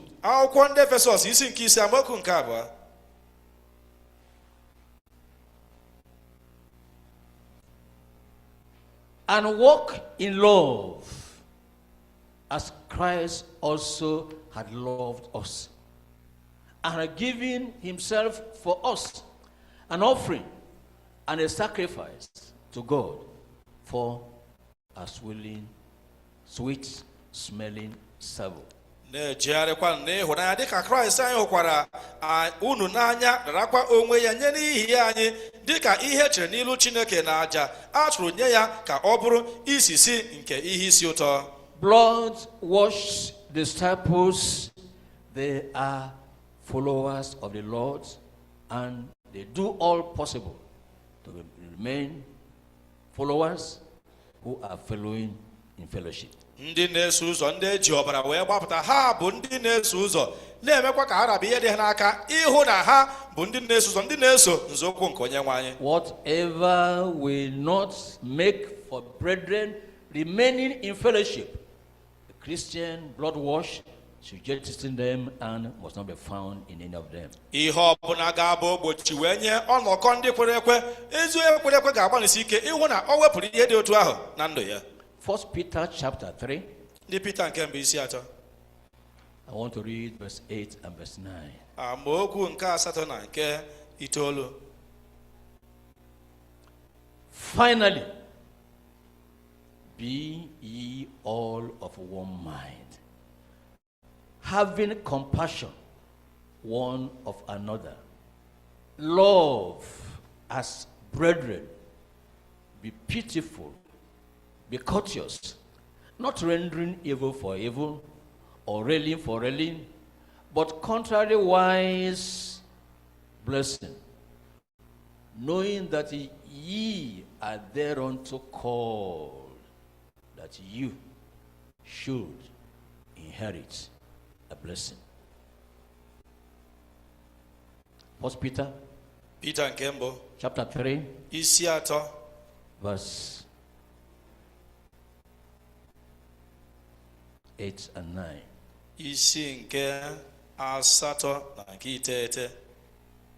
Mana ikpeazụ nwekọọnụ otu uche, unu niile welenụ obi sorite onwe unu, hụkọọnụ ahụ, bụrụnụ ndị na-ahụ ụmụnna unu n'anya, ndị nwere obi ọmịiko, ndị nwere uche dị umeala, ndị na-adịghị ekwere ihe ọjọọ, na-enyeghachi n'ọnọdụ ihe ọjọọ, ma ọ bụ nkwutọ n'ọnọdụ nkwutọ, ma kama nke ahụ bụrụnụ ndị na-agọzi, n'ihi na ihe eji kpọọ unu bụ nke a, ka unu wee kete ngọzi.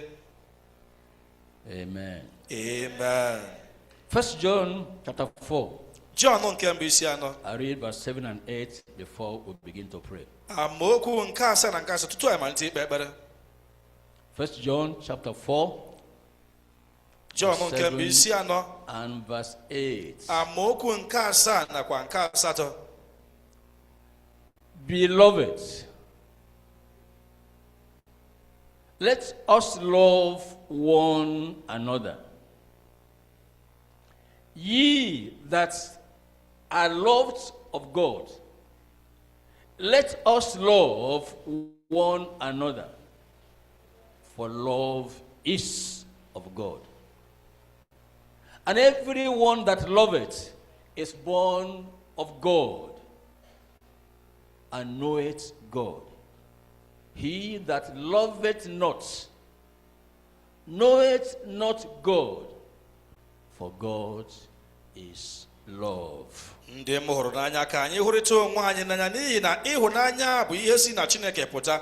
Onye ọbụla nke na-ahụ n'anya bụkwa onye amụrụ site na Chineke. Ọ makwara Chineke. Onye na-adịghị ahụ n'anya amaghị Chineke, n'ihi na Chineke bụ ịhụnanya. That's what makes us pass through waters, rivers, seas, and go about our day-to-day businesses under the favor of God Almighty. Ọ bụ ihe ndị a na-eme mgbe anyị na-agabiga osimiri, anyị chee mkpa anyị jee azụmahịa anyị, bụrụ ndị na-adịghị atụ egwu, n'ihi na iru ọma Jehova dịkwasịrị ndụ anyị. Walking on water is not possible where there is no love. Iji ije n'elu osimiri ekweghị ome ebe ịhụnanya na-adịghị. Those who pretend they are Christians and they do not love, you find them sinking down. You find them not being able to swim. You find them drowning in waters of life in practice. Ị na-ahụ na ndị na-akụrụ na ha bụ ndị nke Chineke, ma ha abụghị. Ha bụ ndị na-ebu n'oke osimiri, n'ihi na mgbe ha na-eje n'oke osimiri, ha bụ ndị osimiri na-enomina. We are saying that faith in God that gives us what we are yearning for works only where there is love. Ọ bụ mgbe anyị nwere okwukwe Chineke, mgbe ahụ ka okwukwe ahụ ga-eme ka anyị nweta ihe ahụ bụ nke anyị na-atụ anya ma na-achọ. Those who love God, they must love the word of God. Ndị hụrụ Chineke n'anya, ha aghaghị ihu okwu Chineke n'anya. Those who love God's word must love the commands of the Lord. Ndị hụrụ okwu Chineke n'anya, ha ga-ahụ iwu na ntụziaka Chineke n'anya. And the command of the Lord is that you and I should love the brotherhood, we should love the brethren. Ntụziaka Jehova wee nye anyị ile bụ na gị onwe gị onwe m na anyị ga-ahụrịta ụmụnna n'anya. And then only will our faith in God bring about the desired answers to what we're asking from Him in prayers. Ọ bụ naanị mgbe ahụ ka okwukwe anyị nwere ebe Chineke ga-enwe ike wee nweta ihe ahụ nke anyị na-ayọ ya site n'ekpere. So this morning, ya mere n'ụtụtụ a, are going to rise up to pray. Anyị ga-ekuli ọtọ wee kpee ekpere. To rise up to pray now, dịka ị na-ekuli ọtọ ikpe ekpere ugbu a, you're going to be asking yourself, ị ga na-ajụ onwe gị ajụjụ. do I love God? Ahụrụ m Jehova n'anya. In reality, do I love God? Rise up to pray now. N'eziokwu, dịka anyị na-ekuli ọtọ ikpe ekpere ugbu a, in reality, n'eziokwu, in truth, n'ebe ọ pụtara ihe, do I really love God? n'ebe ọ bụ eziokwu, ahụrụ m Jehova n'anya. If God should deal with me ọ bụrụ na Jehova ga-emeso m in the measure of my love to him. Will I be able to come here? Will I be able to look up unto God in prayers? Your love for God will increase. Your love for God will increase. And you need to show that love by your love for your brother, your love for your sister.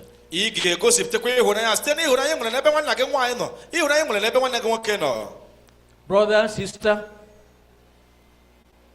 look into your life.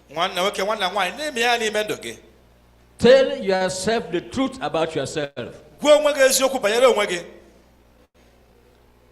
Do you love? In comparison with the love that God has shown to you. God so loved the world, and he gave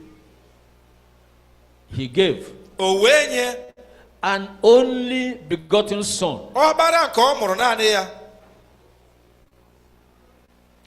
and he did that.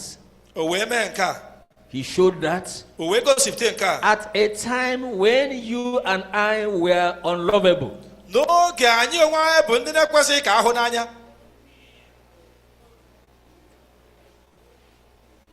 Do you have reason for not loving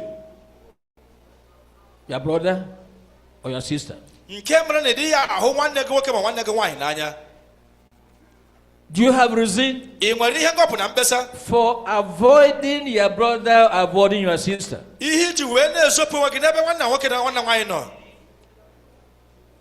Do you have reason for changing your district church because you don't want to see so and so?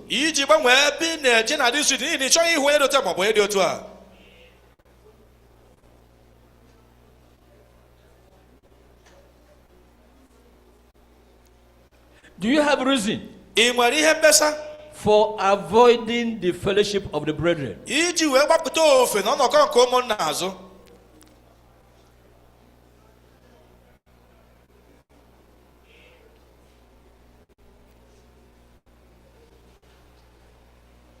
Check up. Look into your life. The Lord wants to help you.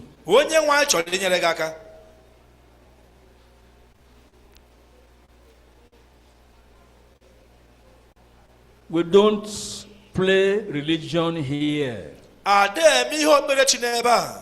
We're not in church because we want to have a befitting burial.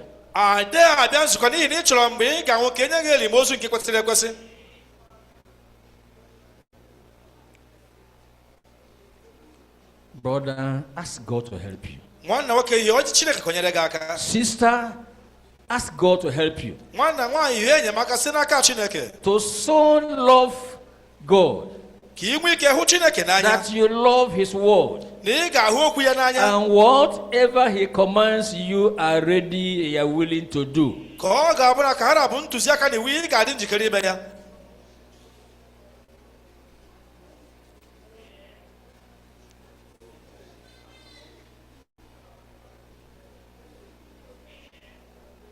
Does your love for your brethren create room in your heart to give, to meet the needs of your brother or of your sister?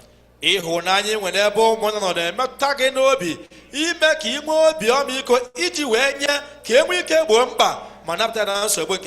you able to attend to the need of that sister without an ulterior motive?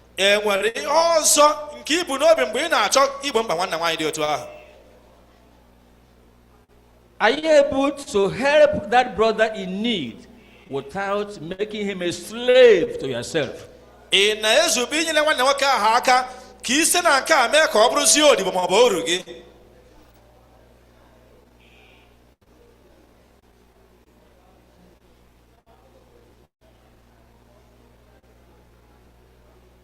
Can the newcomers become challenged to become one of us, part of us, because they see how in practice we love the brethren.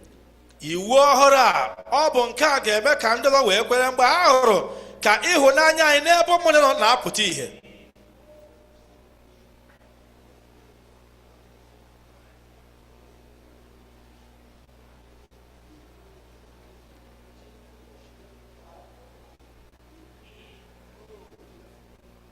If you love your brother, you love your sister, if you love, you are going to pray for the one you love.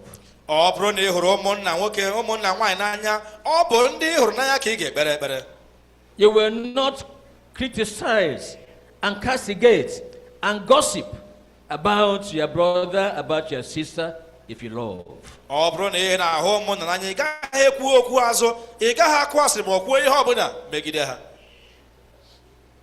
If you love, you're going to be your brother's keeper, your sister's keeper.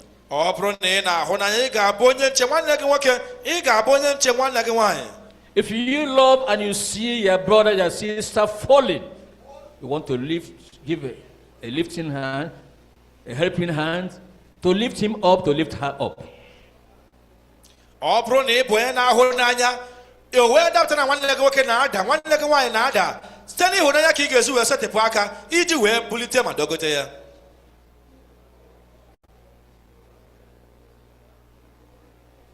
You pray for your pastor, you pray for the woman coordinator, you pray for other leaders over you because they bear burdens on you.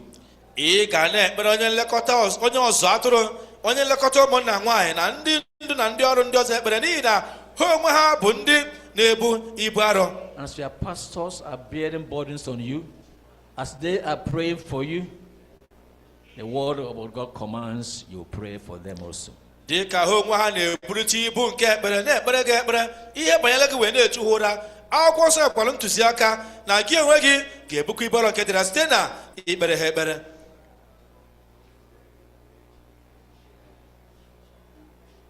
In Jesus' name we pray. Jesus. I say, in Jesus' name we pray. Jesus.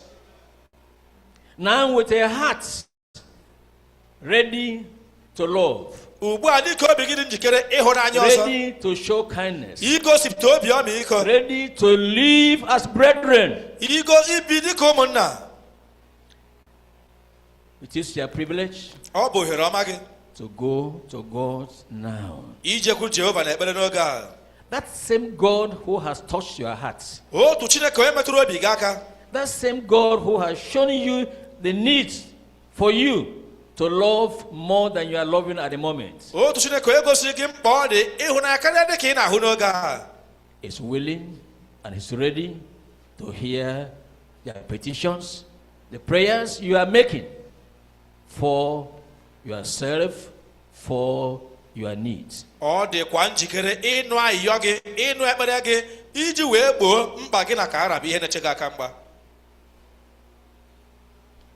And it's going to be by faith.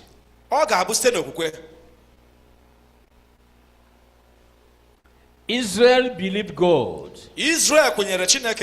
That's why they moved and they left Egypt. Israel believed God.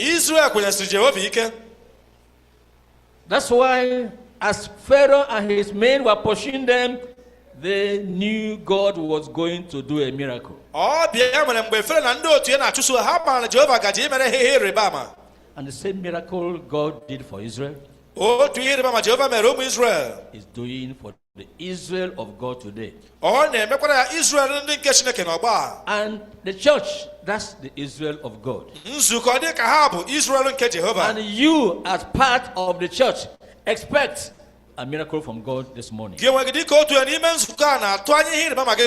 Whatever water, seas, rivers may be on your way, God will make it to part for you to get your destination.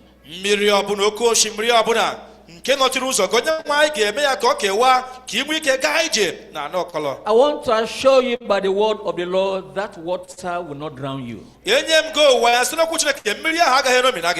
As you are escaping from Egypt, as you are escaping from your bondage, as you are escaping from the fear of Satan, the fear of death, and the fear of sickness, the fear of untimely death, the Lord is there with you to take away all your fears in Jesus' name.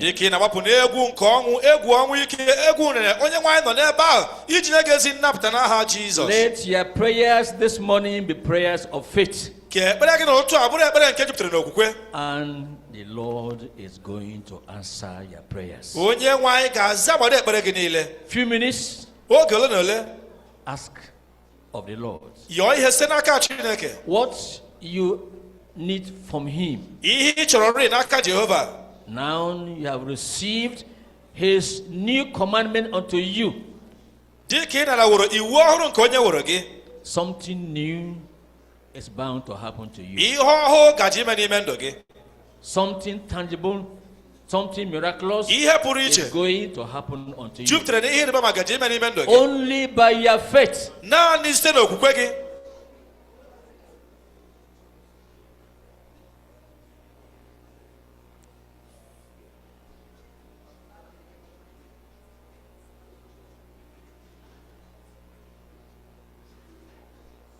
And you must pray with expectation. You must pray with the understanding that God is going to do what He has said He will do.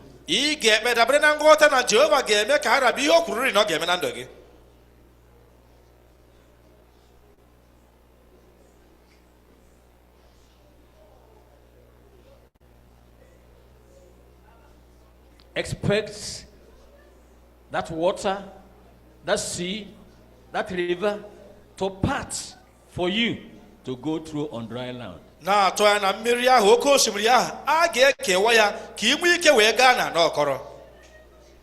Pray with an assurance that the Egyptians you are seeing today, you will see them no more forever.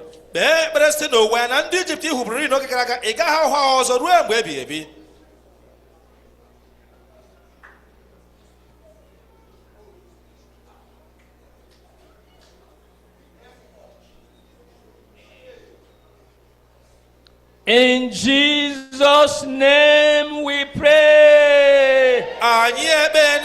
Jesus. I said, in Jesus' name we pray.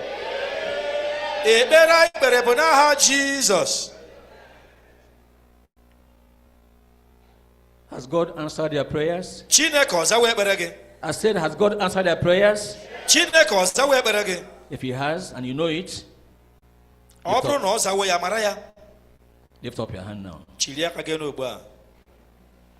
and say, God, I thank you because I believe and I know it, my prayers are answered. Say it with assurance. Say it with all your heart. In Jesus' name we pray. Jesus. Great God in heaven, thank you for visiting your people this morning. All over the places where we are joined together, connected together for this morning dew, we are confident our God in heaven answers prayers. We are confident and we declare that our God in heaven has answered our prayer this morning. Lord, I stand here in agreement with my brethren. Lord, wash disciples. Lord, we do agree together that our God is good. Our God is good to us. Our God answers our prayers. And even this morning, He has answered our prayers in Jesus' name. Lord, I am asking, what whatever the Lord has done will be permanent in the life, in the body, in the family, in the business of your people, from now onwards in Jesus' name. Whatever problems, challenges have come before you this morning, Lord will count them all gone forever in Jesus' name. Every sickness of whatever name, no matter how long it has been, Lord, I declare that such sicknesses that have been upon your people, they are gone even now by your power in Jesus' name. Whatever has been impossible with your people here present or here represented, Lord, I declare them possible this morning by your power in Jesus' name. Oh Lord, I ask that this morning, every work of Satan, everything that is not of God, which has been troubling your people, this hour is the end of it all in Jesus' name. Challenges in businesses, they come to an end this morning in Jesus' name. Challenges in the family, they come to an end this morning in Jesus' name. Lord, I am asking that this morning you give a miracle to every one of your children here in Jesus' name. Even the newcomers, Lord, I pray, having heard all we have said, draw them near unto yourself. Show them signs. Show them evidence why they must not continue in their old life again. The power of redemption in the blood of your Son, release upon their lives in Jesus' name. Increase in their hearts the desire to know you more and draw them unto yourself. With your cords of love, show them your salvation, and let all of us together be in fellowship, loving one another, even as God has loved us. Thank you, Lord, because I know our prayers have been answered. Receive the praise and the glory, Lord, for all that you have done. Lord, we will hear the testimony. We are going to give all the praise unto you in Jesus' name. Amen. Amen. Amen. Now, no clapping. Thank you. No clapping. The session this morning is in twofold. I've just ended, and the GS is coming up now. When he finishes, we'll hear your testimonies. Praise the Lord.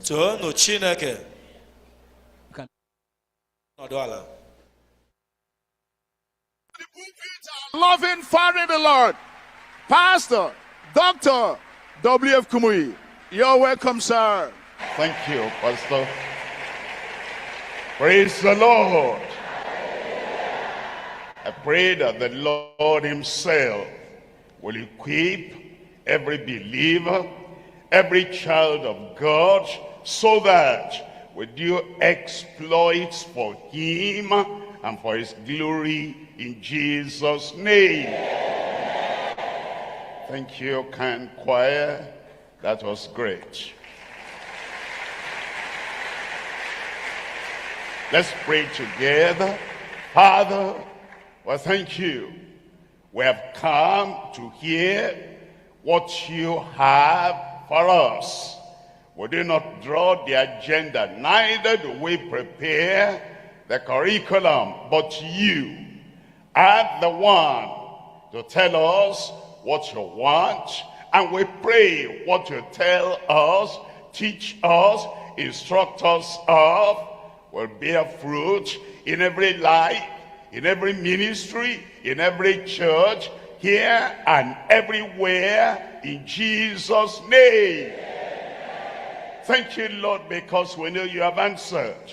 In Jesus' name we pray.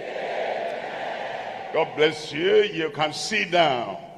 As you look at Daniel chapter 11 verse 32, there are two things I want you to observe. Number one, there's a fact. Number two, there is faith. Many people do not make any difference between a fact and faith. A fact is something that is there. Whether we're in the west, in the north, in the east or the south, a fact remains a fact. A fact does not depend on your feeling, on your understanding. A fact does not depend on what you do with it. But faith, on the other hand, depends on you accepting it, believing it, acting it out, and standing on it. The sun rises. That's a fact. Whether you accept or not, it is a fact. And the sun sets. That's a fact. I accept, I don't accept. I bring my ignorance into play. And I say, how is it the sun will set? Well, the sun setting is a fact. When you take water, it quenches thirst. You don't have, your emotion doesn't have anything to do with that. That is a fact. And whether you are in the desert or you are in arid land, a fact remains a fact. And I'm not going to read to you the fact. This is what God said, that as the sun rises and the sun sets, this that I read now, this is the fact. Look at it. And such as do wickedly against the covenant shall he corrupt by flatteries. But the people that do know their God shall be strong and do exploits. We read that before. We're reading it again today. But why? Because I need to point out a fact to you. Look at the fact. Such as do wickedly against the covenant. When you walk against the covenant God has made, an everlasting covenant. That's the fact. He made with Abraham, made with David, and then he made with us through Christ. When anyone, here is the fact now, doesn't matter how great a man is, doesn't matter how tall, how popular he is, doesn't matter his name, and doesn't matter his profession. When anyone goes against the covenant that God has made, here is the fact that he will not know God, he knows man, and he'll be weaker and weaker and shall miss exploits. Show me a man that is so proud. Show me a man that is so full of himself. He has been corrupted by flattery. People have flattered him Men, women have flattered him, and himself, he flatters himself. And he does wickedly against divine covenant. That man will be weak, he'll not be strong, and he will miss exploits in his life, and he misses an experience with the Lord. It's a fact. It doesn't matter who the person is. Pharaoh, Nebuchadnezzar, Herod, anyone that does wickedly against the covenant of the Lord, you cannot be strong. Might appear strong, but you'll be weak, and you'll miss the exploits now. But the people that do know their God, I need to clear that up, because Titus tells us in chapter 1, verse 16, you have your Bible, you can look at it briefly, and it says, they profess that they know God, but in works they deny him, being abominable, and they are reprobates concerning all good works. Look at that. They profess that they know God. Professing that we know God is different from being converted unto God, being consecrated unto God, being committed unto God, and relying on God in everything, in the private, in the public. You have your heart, your mind resting in God and trusting. But the people that just profess and they say, oh, what's your religion? I'm a Christian. They profess that they know God. Who is, your spiritual father? Our Father which art in heaven. They profess that they know God. Hey, but what do you know about Jesus? He is my Savior. They profess that they know God, but in works they deny him, being abominable, disobedient, and to every good work reprobate. But Daniel gives us a fact. The people that do really know their God, they're converted unto God completely, and they're new creatures in Christ. The people that do know their God shall be strong. And it is when we know God, that's when we become strong. And then it says, and when we're strong in the Lord, strong in our confidence in God, in our trust in God, in our faith in God, we'll do exploits. Give me a good amen there. We're looking at this word today, and we're talking on knowing God more and more. We need to think about that. The more you know God, the stronger you become. You know God, you are strong. And then Paul the apostle prayed, and he said, now he's been born again. He's preached in Damascus. He's come to Jerusalem. He's gone to Antioch. And he's gone to Illyricum. He's gone everywhere saying, proving that this Jesus is the Christ. And he showed them in all the scriptures that this Jesus is the Christ, our Savior. He's turned many people to know the Lord too. And yet he said, after he was born again, he said, after he had known the scriptures, he said, after he had turned many to know the Lord, he said that I may know him. He wanted to know God more, because when you know God more, then you do more exploits and you are stronger in the Lord. And I pray you'll know God more in Jesus' name. Philippians chapter 3, and I'm reading here from verse 10. It says that I may know him and the power of his resurrection and the fellowship of his sufferings. The fellowship of his sufferings. The Pentecostal church has to be very careful that we don't cleverly, mischievously take anything from the word of God. And you know, many people take the persecution away. They take all the things we go through in life, and they take that away. But we need them all, because as the wind is blowing, the trees that are really dry, but they appear standing, blows them up, they crack. But the young trees, they need the winds that will blow them here and there, because that is what makes those trees strong.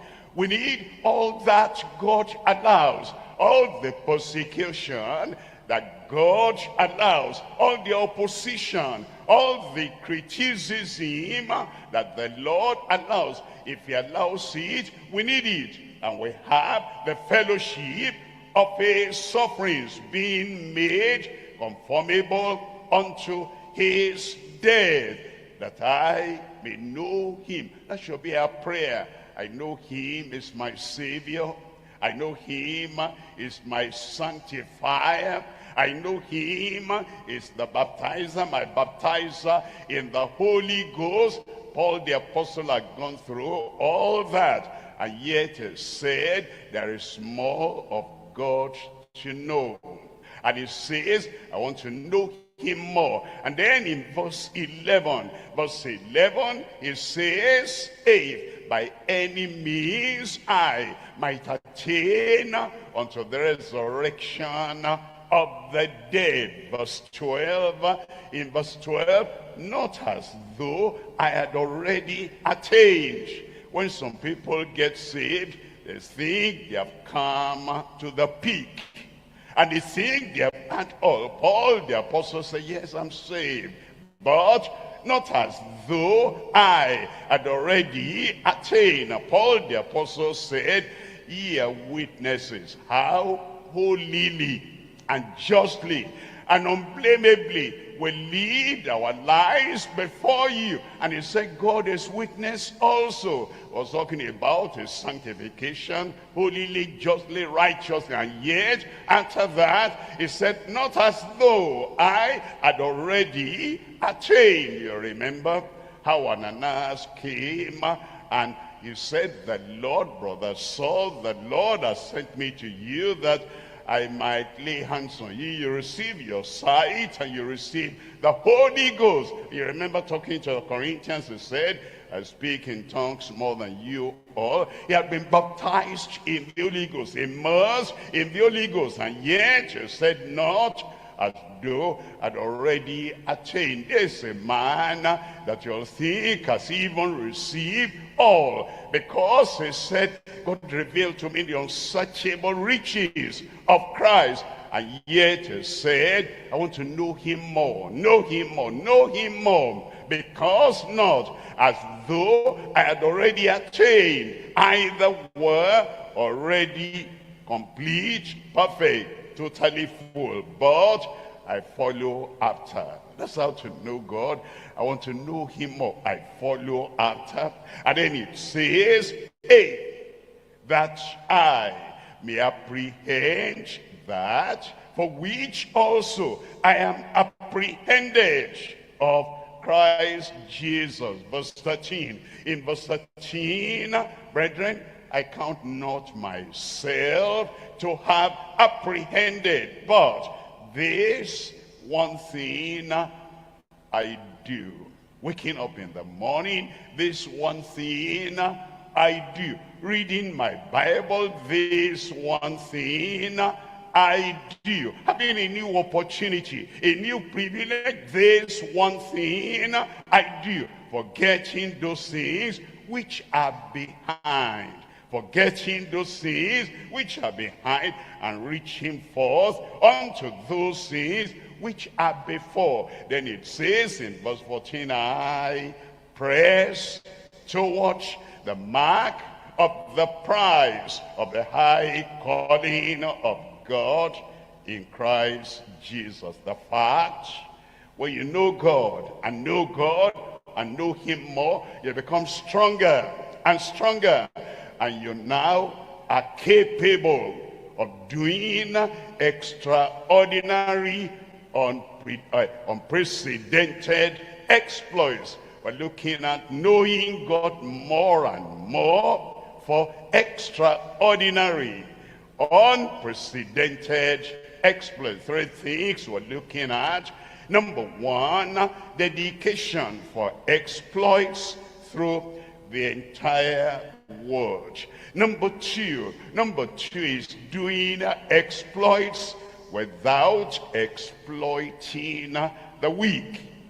Doing exploits without exploiting the weak. Number 3 is demonstrating exploits in his evangelistic work. Look at number 1. Number 1, dedication for exploits through the entire word. It's giving us this word so that we will, through that word, know everything he has for us.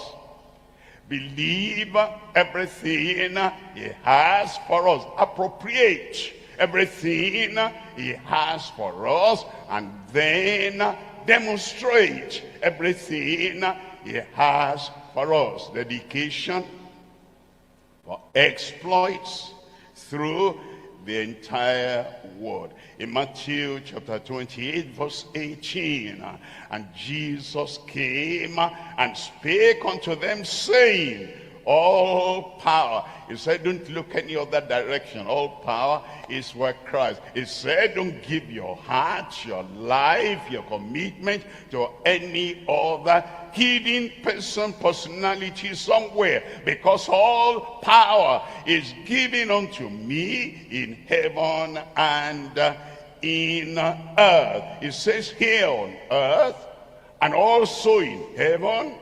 And all the way between earth and heaven, there is no other power you need, because all power on earth, in heaven, belongs to him. And you need power. I'm asking, do you need power? The power is in Christ. And as you come to Christ and you come to his word, all the power you need on earth to do anything that needs to be done on earth, you have from Christ. And if you leave him and you go to any other source, anywhere, the church may not know. Even your family may not know. If you go to any other source and you say you are getting tapping power from there, that's not going to be legitimate power. That's not going to be heavenly power. That's going to be demonic and satanic, because all power already, if that power does not come from Christ, it's not part of all this. All power is given unto me in heaven and in earth. In verse 19, it said, go ye therefore. Go ye therefore. You go because all the power is with him. He has all the power, and it's in his word. And as you come to him, even today, you have it in Jesus' name. Go ye therefore and teach all nations, baptizing them in the name of the Father and of the Son and of the Holy Ghost. Look at verse 20. It says, teaching them to observe all things whatsoever I have commanded you. Teaching them to observe all things whatsoever I have commanded you. Well, we're believers, and we've been believers now for some time. I don't need to tell you that he said all things that he has commanded. And if any person calls himself a prophet, an apostle, a preacher, an evangelist, a pastor, a teacher, and he says he has this new revelation, the way to salvation, that's a false prophet. There's nothing new. All things that we need to preach, all things we need to believe. All things we need to declare. He has already given us everything, teaching them to observe all things whatsoever I have commanded you. And lo, tell me what you see there after that, and lo. Again. I am with you always, even unto the end of the world. And everybody said, now, we need to differentiate between fact and faith. Well, the fact, I am with you always. That's the fact. That's what he said. And he mentioned that as a fact. You know, somebody comes in and, you know, we say a lot of things in prayer. Oh, Lord, come. But he gave us the fact already. And you are telling him to come. Understand the fact, where 2 or 3 are gathered in my name. What did he say? I am there in their midst. That is a fact. And people say, you people, you are not believing. And because you are not believing, the presence of God is not here. You miss the difference between faith and fact. Because you are not believing, the sun is not rising in the morning. That cannot be. The sun will rise. You believe it or not, you accept it or not, you sleep late and you wake up late. You'll be surprised as you wake up late and you look outside your window, the sun has risen already. Give me a good amen.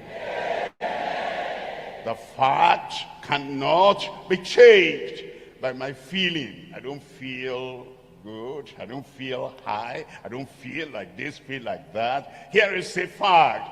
It doesn't depend on your feeling. And lo, I am with you. How long? Always. The Lord is with you always. Amen. Register that as a fact in your life, even unto the end of the world. Look at 3 things here. Number 1, denying the flesh for exploits. Number 2 is denouncing foolishness for great exploits. Number 3 is developing faith for God-sent exploits. Number one, there is something we need to do, because many times the flesh comes between us and the exploits. And you know, sometimes we love food, and we ought to love food, but you love the food at the appropriate time, in the appropriate measure. You're going to have, you know, a great, a gathering in the night. Like tonight, you're going for a great crusade. And, at 4 o'clock, somebody invites you, and you say, I have a crusade tonight, but I cannot say no to this person. And they have cooked this delicious meal.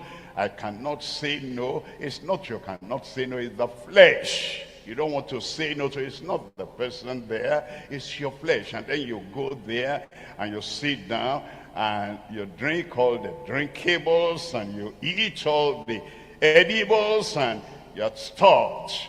And now you're so heavy, and a heavy stomach is going to be an empty brain. Even to carry yourself, stand up from that place where you overstuffed, it's a challenge. And then you go there. You need to deny the flesh. And there are times, people, they have good intention and they mean well. And they love us, especially those of us, they think, he goes there, he goes there, he goes there. And he leaves the comfort of his home. And now he has come. And as you get there, they invite you here to eat at the wrong time. Is there any wrong time eating? I think so. You are going for that crusade. Now, your tummy does not disturb the power of God, really. But when you are that heavy, overstuffed, the flesh will come between you and the manifestation you want to have. I pray God will give us wisdom. It says, and when, that's in Mark chapter 8 verse 34, and when he had called the people unto himself and his disciples also, he said unto them, whosoever will come after me, let him deny himself. There are things we have to deny ourselves of. Sometimes, it's on the day you are, going for that kind of meeting. There's somebody who is, he talks everything he has ever heard. And he gives all the information he has ever known. He doesn't understand that some knowledge are reserved for the time of the examination. You go to the exam hall, and then they have the question, you pour it out and give to them, and then you are going to have exploits in your academic life. You need to say amen to that one. Well, there are people before that time, before that D-Day, they talk and talk and talk. You need to deny yourself. The people that go sightseeing, they've come for real program, but before that program, they want to see that and see that and see that. We need self-denial. And all those things that happen, not to talk of the bottle, that maybe before you were born again, you were very familiar with that kind of bottle and the liquid inside. Now we need to deny ourselves. The people, they're sociable people, and they fellowship very much, and they talk a lot, especially to the opposite gender, especially if they are men to the women, if they're women to the men. You understand? If you're going to do exploits, there are things that may not be sinful.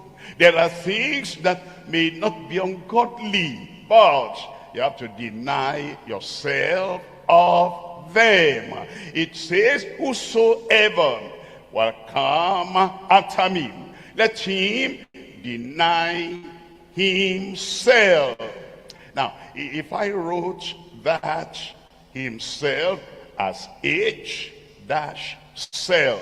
because I make that H to represent him or her, himself, herself, and I shorten it to H-self. Now, if you spell it backwards, you start with, tell me, F, what? L, what again? E, what again? And then the last letter, H. What's that? What's that? Flesh.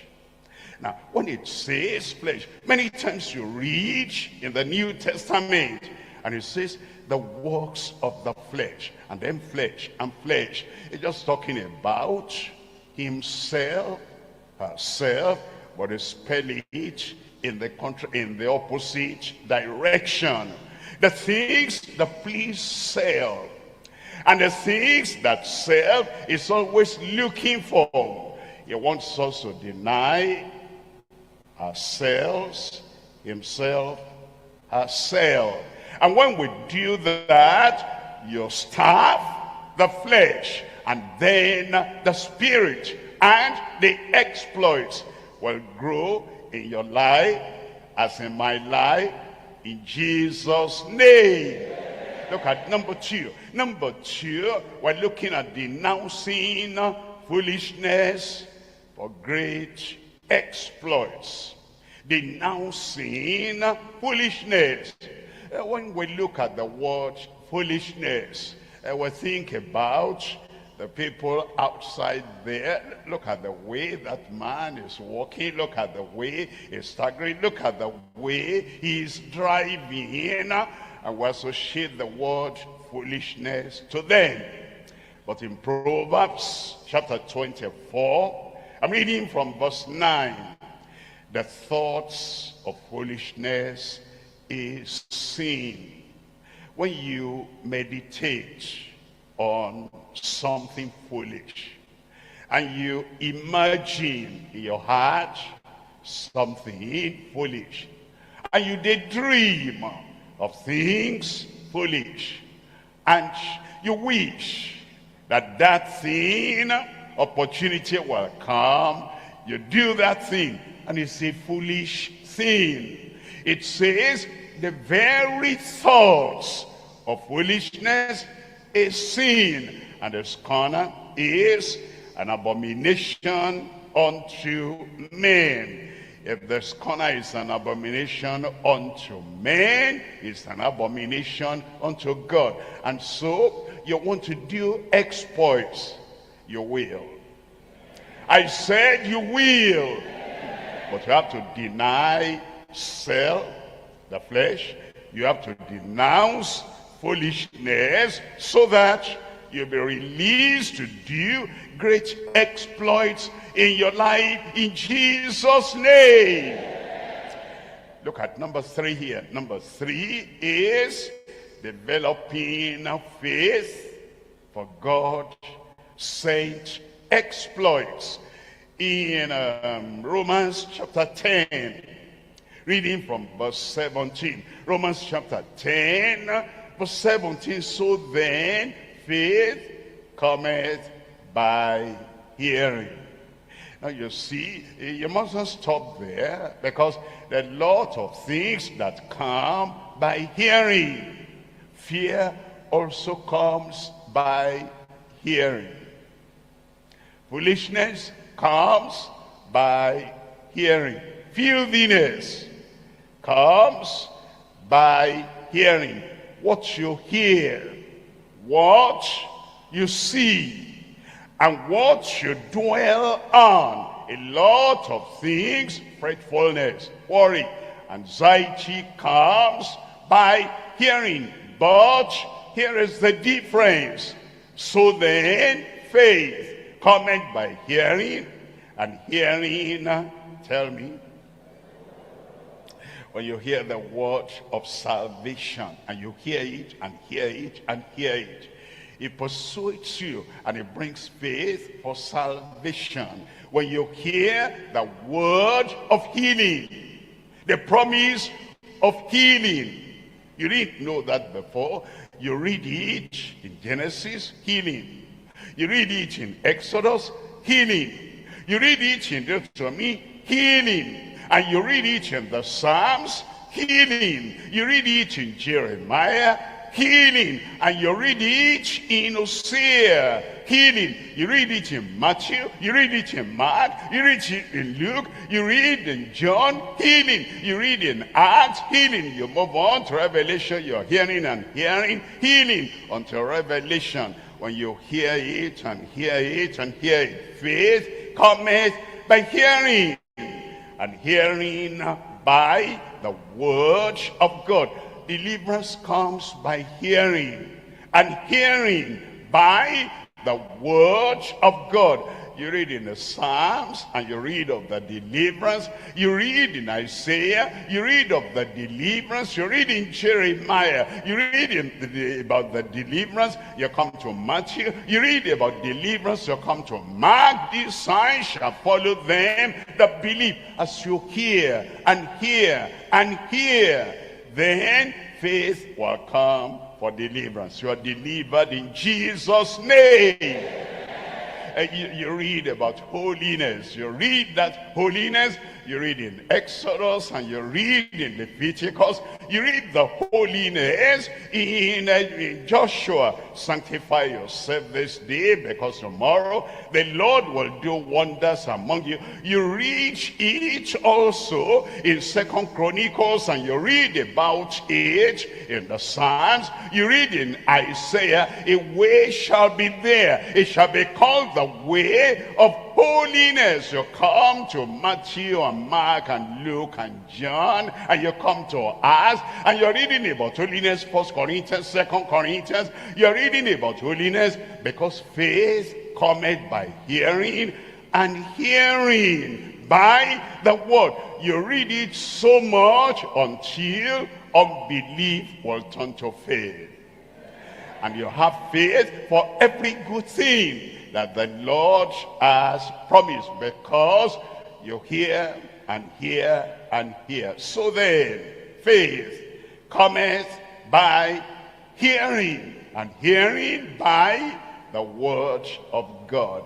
And I pray all the faith you need to appropriate all the promises of God and to do exploits in particular, the Lord grant unto you in Jesus' name.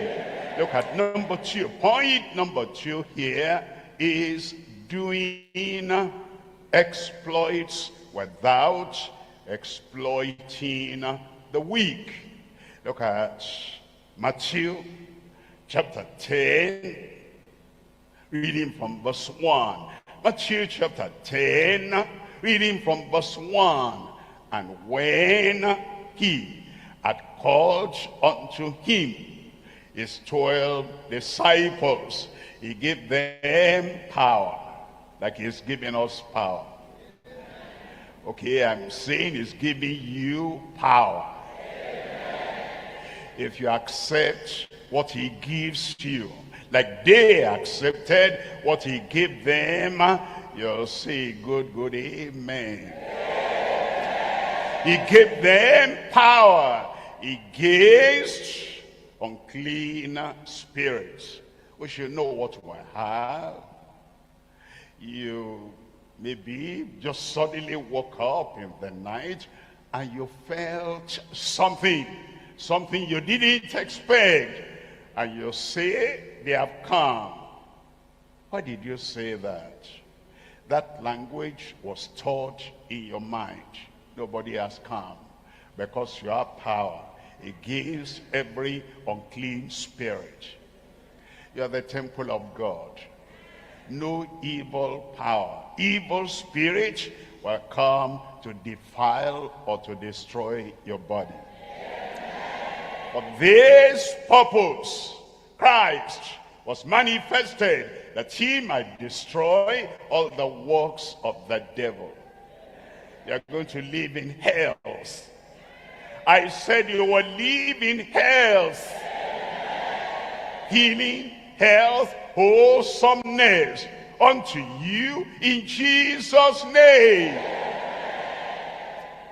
What you bind on earth is bound in heaven. What you reject on earth is rejected in heaven. Please, your feeling cannot change the word of God. Your dream cannot change the word of God. Even the curse of anyone, call him prophet, call him apostle, any curse by any man will not change the word of God.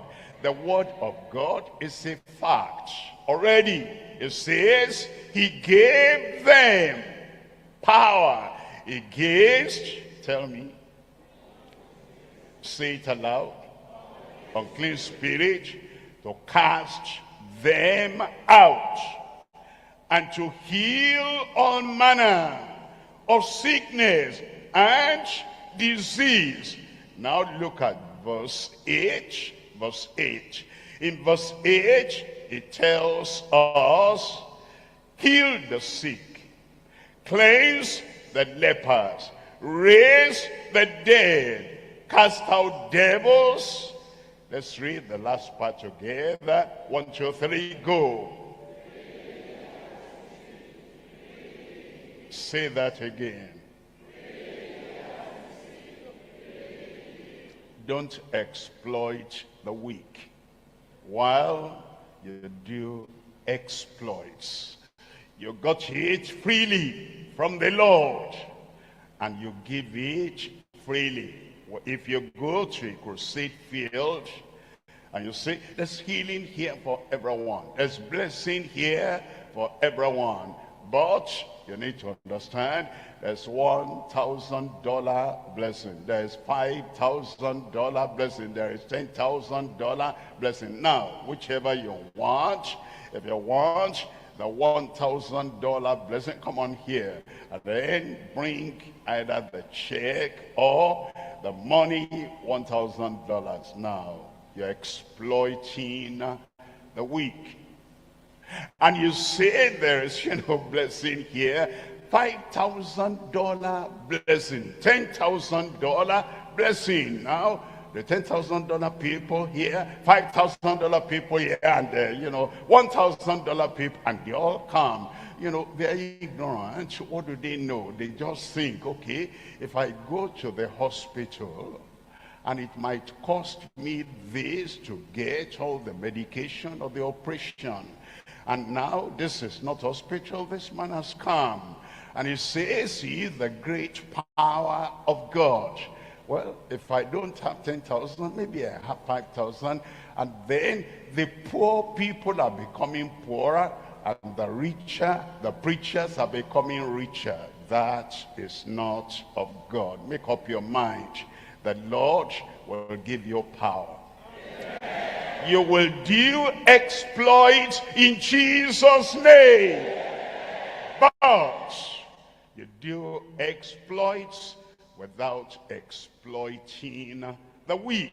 Freely you have received, freely give. Look at three things here. Number one, declaring the word with scriptural anointing.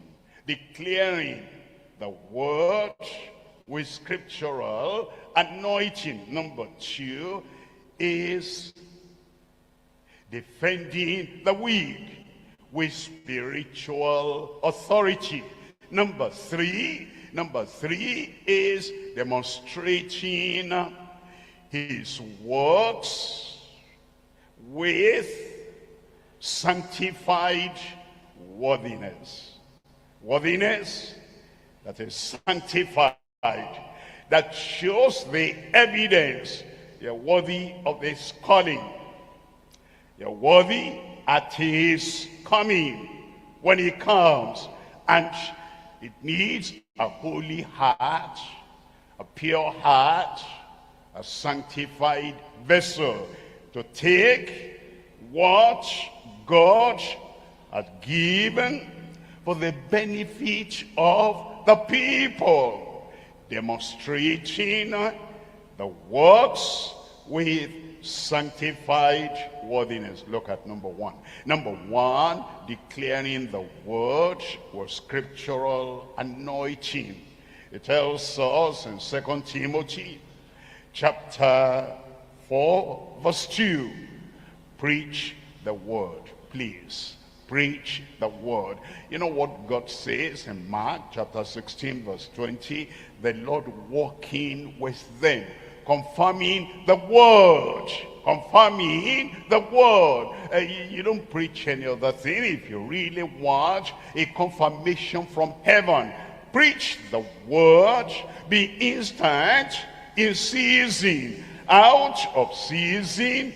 Reprove, rebuke, exhort with all long suffering and doctrine. Look at verse 5.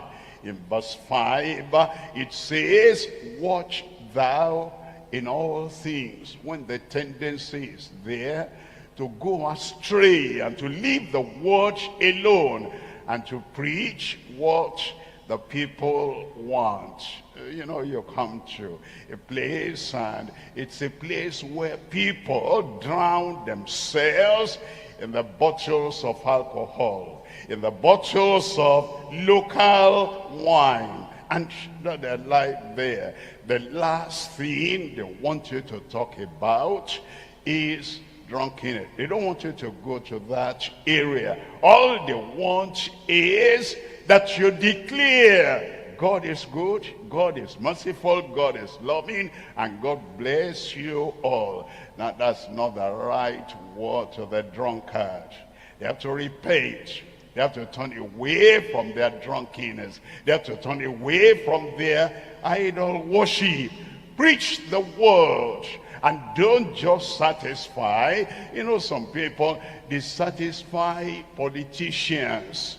One or two politicians are there, and they sit in a conspicuous place, and then you have 2,000 other people that come and they want the word of God. And because of the two politicians that are there, the preacher cannot preach to the 2,000 people who are there, who are willing to repent, who are willing to be saved, who are willing to come into the kingdom. Because of those two politicians, they say all good words, you know, they go into, you know, we thank God for the people who are serving our nation. God bless them. Yes, God will bless them, but the 2,000 people are waiting, and they are not officers, and they are not politicians. Well, somebody help me tell the preacher, talk to us. Talk to the 2,000 people who are there, and preach the word, and watch thou in all things endure affliction. Endure affliction. Sometimes God wants you to be in that location, in that church, and that church doesn't have much money. They don't have dollars, and when you collect the offering, you just see some dirty naira notes there, and they count, and so this one will not send my children overseas for education. Endure afflictions. Don't move from church to church, location to location, because you're looking for a kind of congregation that will pay you well. You are not in ministry for that. Endure affliction. Do the work of an evangelist and make full proof of thy ministry. The Lord give heavenly proof to your ministry in Jesus' name. And the Lord make his word to produce fruit in your life in Jesus' name. Look at number 2 here. Number 2, defending the weak with spiritual authority. Actually, if you have money, instead of wanting more and more and more, look at the weak people there. Look at the sick people there. And look at the poor people who have nothing. And you have more than 100-fold than the weak people, the poor people in the congregation have. Bring the money out. You preach that the rapture can happen at any time. Show that you believe that. You preach that Christ can come at any time. Show that you believe that. Now, if you preach that, when Christ comes and he takes the believers away, everything we have will be left behind, but we will go to heaven. I'm looking for that day. I will see you. We will go to heaven in Jesus' name. But you know what? Our bank accounts will not be raptured. The money was stuck there. Pounds sterling, dollars, naira, or euro will not be raptured to heaven. Am I right? Yes. Now, when we're raptured and we have gone, and all the money, think about all the money, even the money the preachers alone have, and the Antichrist that will come after we have gone, will say all those people, they've gone now. Nobody touched their accounts. And then it checks up. You know, they have the way they can check up what you have, what I have, what everybody has. And then the powers that be at that time will get all the money together so as to sponsor the kingdom of the Antichrist. And the money you have, the Lord has provided for you, which we should spend now and take care of the poor and take care of the weak, we leave it behind in the hands of the Antichrist. God forbid, in Jesus' name. Spend it now. Spend it on the weak. Spend it on the poor. Spend it on the less privileged. We're told in 1 Thessalonians chapter 5 verse 14, now we exhort you, brethren, warn them that are unruly, comfort the feeble-minded, support the weak, feed the weak, take care of the weak, spend lavishly on the weak, and support their children. The children want to go to school, but they don't have money to pay for a good school. Support them. Support the weak. Be patient toward all men. Let the church say amen. Number 3, we're looking at demonstrating his works with sanctified worthiness. In Revelation chapter 3, reading from verse 3. Revelation chapter 3, we're reading from verse 3. Remember therefore how thou hast received the word you received. Remember and keep to that same word. How you have received and heard, and hold fast and repent. Therefore, if therefore thou shalt not watch, I will come on thee as a thief, and thou shalt not know what hour I will come upon thee. Look at verse 4. In verse 4, thou hast a few names, even in Sardis. That was the town that church was located, which have not defiled their garments, and they shall walk with me in white. White is a symbol of purity, of holiness, of sanctification, for they are worthy. And I pray that this kind of sanctified worthiness Christ gives to every one of us in Jesus' name. Look at verse 5. In verse 5, it says, he that overcometh, the same shall be clothed in white raiment, the purity of the saints. And I will not blot out his name out of the book of life, but I will confess his name before my Father and before his angels. Amen.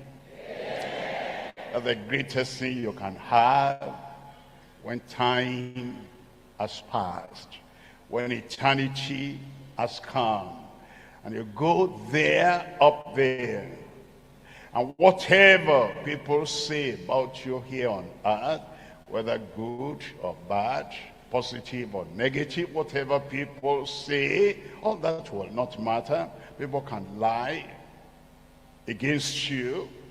They can even lie and tell something good. And they say, you are this, you are that, and they all know it's lying, whatever people say, and they can tell bad lies to you, against you, will not matter. But when you go there, And Jesus confesses you and confesses your name before his Father and before the angels of God in heaven.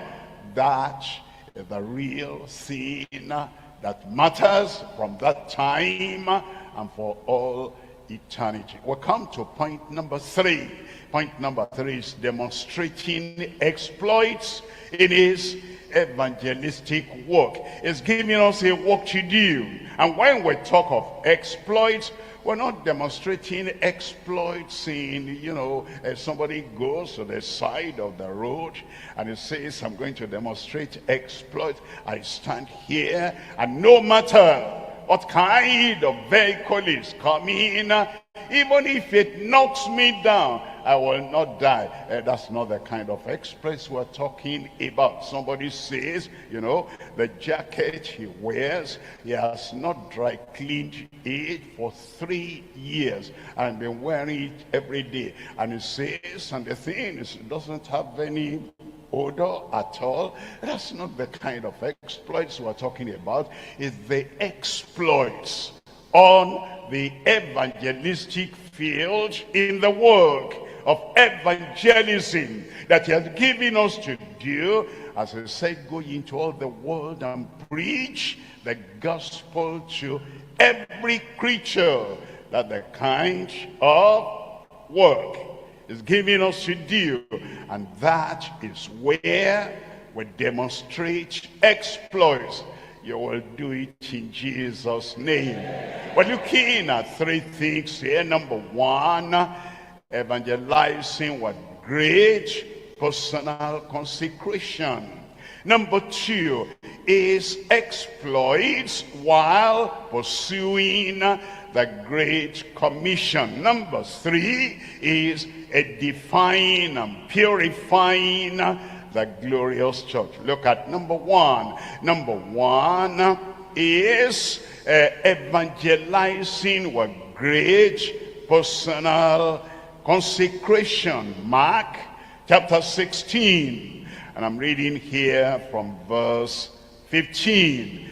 He said unto them, go ye into all the world and preach the gospel to every creature. It's in the moving and the going and the reaching out in all the world.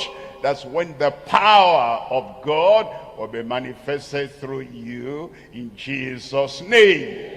Verse 16. In verse 16, he that believeth and is baptized shall be saved. Many people will be saved in your ministry in Jesus' name. But he that believeth not, tell me, say it out aloud. Some preachers are getting to the habit of only reading the positive side. But the coin has 2 sides, head and tail. And Jesus said, you preach, he that believeth shall be saved. Believeth and baptized.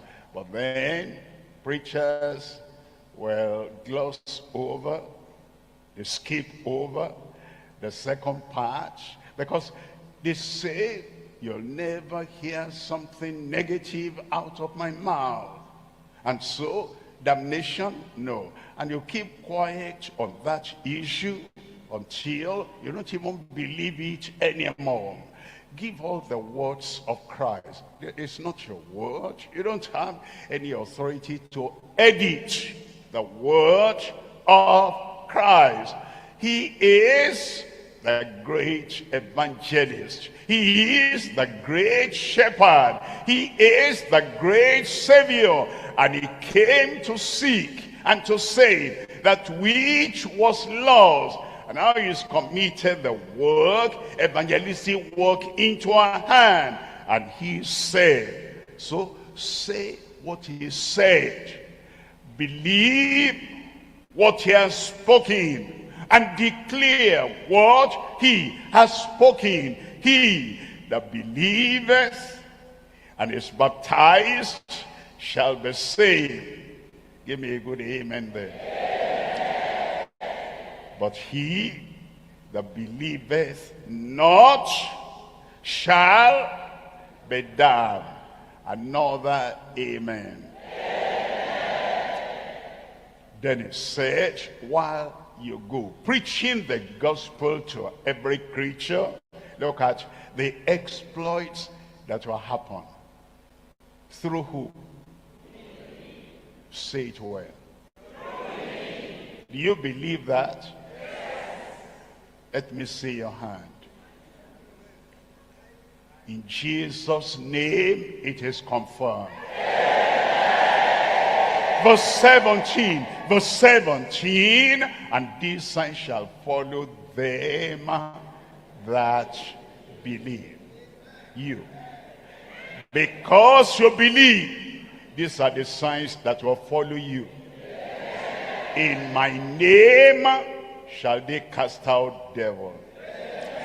They shall speak with new tongues. Amen for you there. Verse 18, in verse 18, they shall take up serpents. Serpents will not crawl on your back. Serpents will not enter into your brain. Serpents will not carry all their poison into your bone.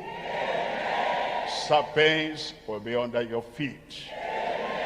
Scorpions will be under your feet. They take up serpents and they throw it away. They don't even think about that. This sign will follow after you. And it says, if they drink any deadly thing, it shall not hurt them.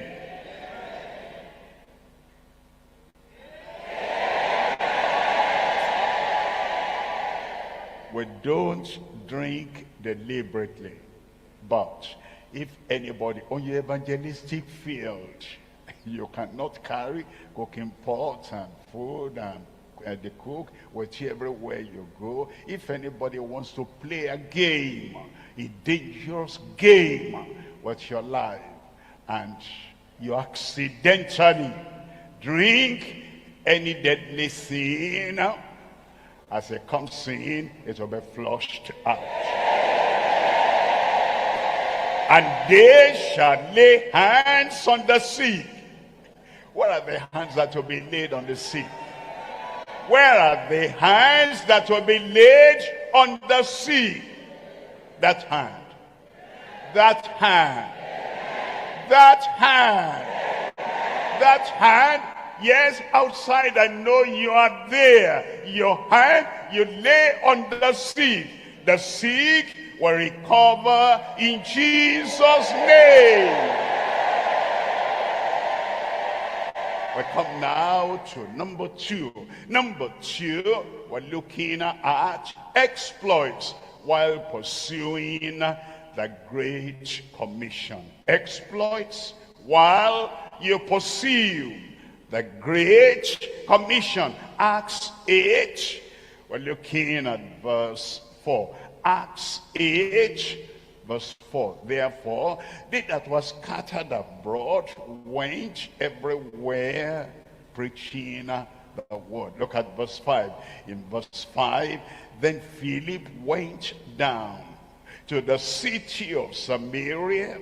You should be thinking of the city you are going to after this, GCK, the village you are going to, the community you are going to. Signs and wonders will follow you. And it says, and he preached Christ unto them. Look at verse 6. In verse 6, then the people with one accord give heed unto those things which Philip spake, hearing and seeing the miracles which he did. Hearing, faith cometh by hearing, and hearing by the word of God. Verse 7. In verse 7, for unclean spirits crying with loud voice came out of many that were possessed with them. Now it's going to happen through the present day. Philip, sitting there, because now, as you are hearing the word and believing the word, appropriating the word, the signs and the wonders, the very source and the power for signs and wonders is entering into you already. And the lame and they that were lame were healed. Look at verse 8. And there was great joy in that city. You carry joy. You will spread joy. You will distribute joy by the exploits you do while you're pursuing the Great Commission. Look at number 3. Number 3 here, edifying and purifying the glorious church. Edifying. You will edify many lives. You will transform many lives. The word through you will cleanse many lives in Jesus' name. In Ephesians chapter 4, reading from verse 11. Ephesians 4, verse 11. And he gave some, tell me, say it aloud. He gave some. But you know, there are congregations. They look at their leader and they say, why is our leader, bearing pastor so-and-so, leader so-and-so, and then a committee comes together and they say, our leader, from today, you are an apostle. Well, anybody can convey, anybody can give the title of an apostle, but when Christ gives that title apostle, apostolic power goes along with it. Apostolic authority goes along with it. And if God gives you an apostle, authority in your life, power in your life, and some prophets, now, the prophets of the New Testament are totally different from the prophets of the Old Testament. People don't realize that. Reading the Acts of the Apostles, Silas remained there, being also a prophet. Silas, also a prophet.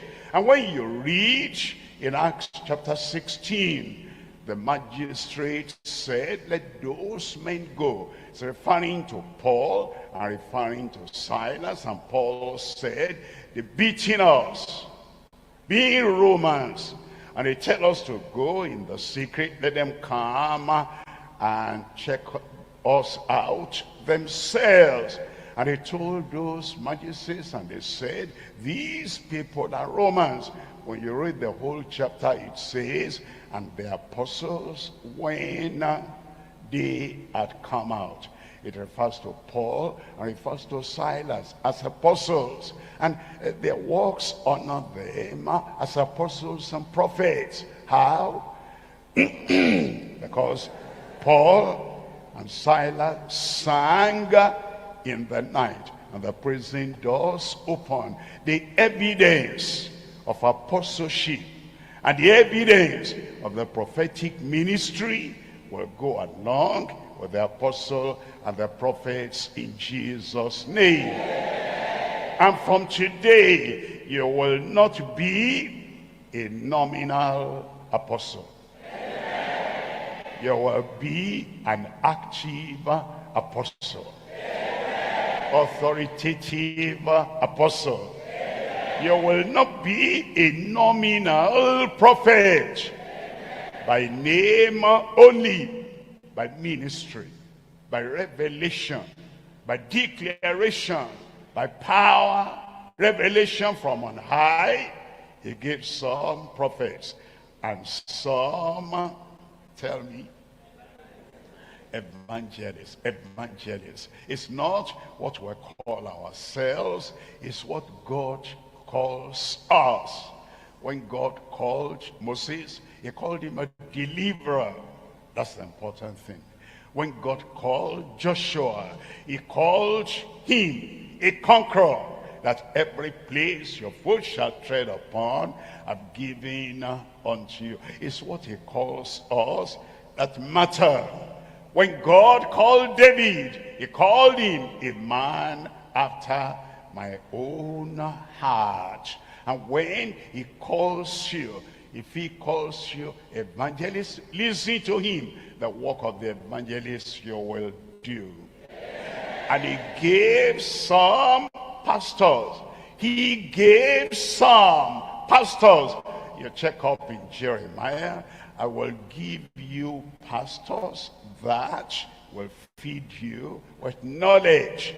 When he calls a pastor and he gives the gift of the pastor, then he gives you the nutrients, the food that will feed the church of God, and the church of God will grow under your leadership in Jesus' name. And teachers, when he gives the teacher, then it makes a conspicuous place for the teacher. It said that Lord will not take your teachers away from you, but even though you have the bread of affliction and the water of affliction to drink, it says, but your eyes will see your teacher. And when your eyes see your teacher, and he teaches you the word of the Lord, all your afflictions will be over. All your problems will be over. He will so teach you and remind you, this is the way. Walk ye therein. And as a teacher, as a pastor, as an evangelist, I've come to you today. I've revealed the way of the Lord unto you. And I've said, this is the way. You are built for exploits. You're ordained for exploits. And the power of the Lord that does exploits, that will make you edify the church and build up the church and purify the church. Now you have the tools in your hand. God will use you. You have heard about other men of God. Which names have you heard here in the States? For many, many years. In the 50s and the 60s and the 70s, T.L. Osborne came. T.L. Osborne is gone. You are the next man. You have heard in the south here, Port Harcourt and other places, Maurice Cerullo coming. Maurice Cerullo is gone. You are the next man, the next woman on the line. This is your day. And what you have heard that God did through them, you are the one now. You rise up. You take the word and you take it to the people. The Lord is going with you. His Spirit is going with you. His power is going with you.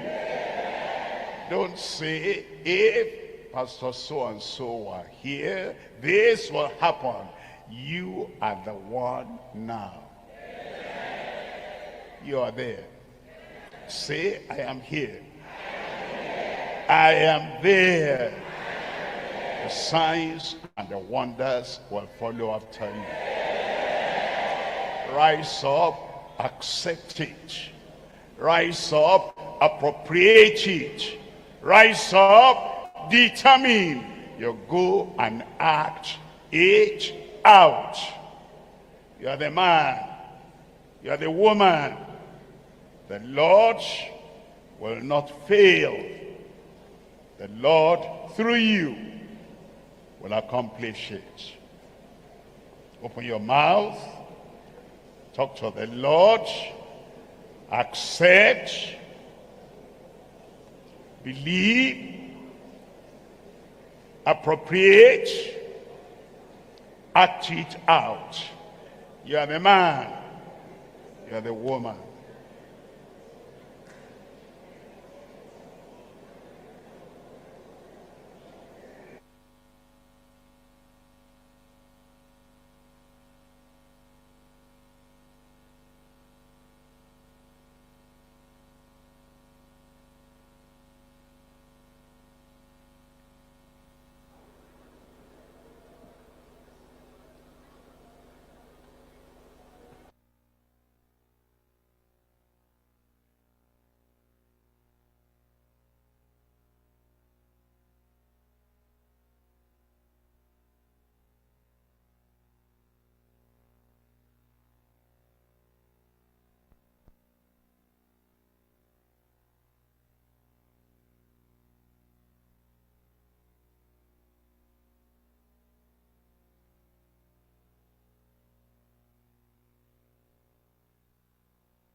Make up your mind. Talk to God in prayers.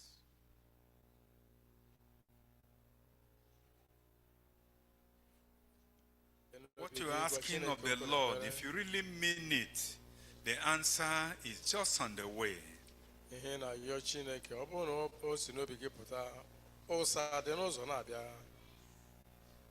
The message that just come to us is the will of God, is the mind of God.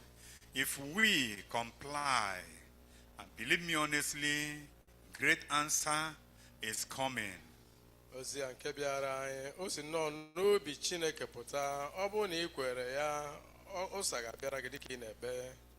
Pray with all your heart.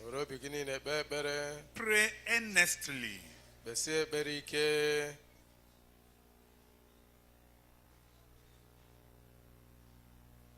Don't be weary in talking to God. Pray sincerely. Make up your mind. Call upon the Lord. I said today, being the second half of the month of May, is a time of miracle.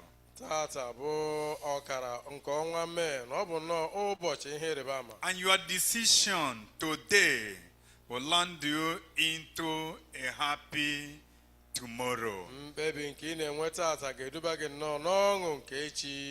earnestly. Pray with all your heart. Pray. God answers prayer, especially when it is in accordance to His will. This message is the mind of God for you and I. And as we make up our mind to walk in the light of the Word of God, no doubt you will have the answer. The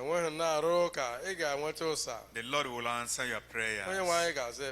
Pray, my brother. My sister, pray. Everybody pray. Prayer changes things. God has a lot of things for you in store. Until we make our request known unto Him. That's why I say, ask and it shall be given unto you. Knock, the door will be opened.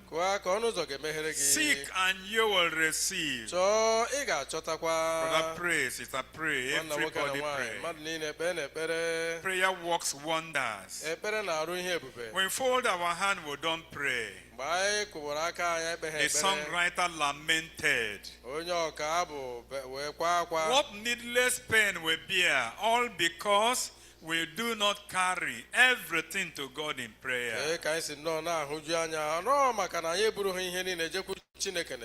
Make up your mind. Make up your mind.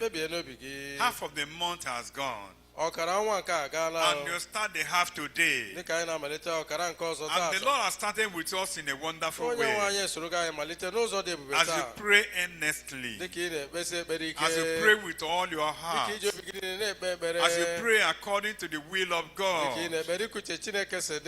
I am sure this month before the end, great miracles will follow you. Because the Lord will answer all your prayers. Everything you hear from the man of God during the morning dew, all the blessing is for you. It's coming upon you. And all you've gotten again from the GS, I'm telling you, is well instructive. And as you comply, you are in for blessing. The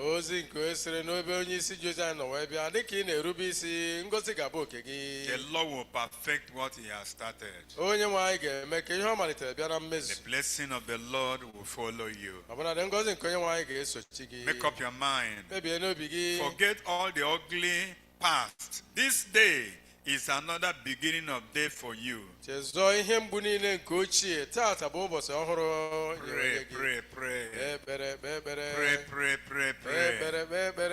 Remember a promise, you go through the water of affliction. The Lord said, I am with you. The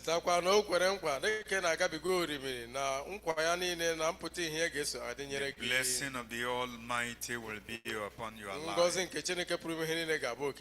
Just make yourself conducive for the blessing. Don't do anything that will make God to turn away from you. For the Lord your God is walking round and about you, in your family, in your place of business, anywhere you are, He's doing something to deliver you. Only let Him not see anything that will make Him to turn away from helping you. Keep yourself for God. I am sure the days of your testimony has come. The Lord will perfect it. In Jesus' mighty name we pray. Jesus. Amen. Amen. Heavenly Father, our God, our Creator, our Maker, the Sustainer of our life, we bow before you. You bid us come unto you. Since morning we've been here for you. You've started already to give you no privilege and opportunity to make our request known unto you. And your precious word from the mouth of your holy servants has come to us. And we are determined to obey. Today is double dose from our GS, from our Father in the Lord in the state. As we practicalize the word of God, I pray every plant all together, my Father God, are not planted in our various lives, in our various families, in our various businesses, every undesirable, by the Holy Ghost, all of them will be cleared out of the way in Jesus' name.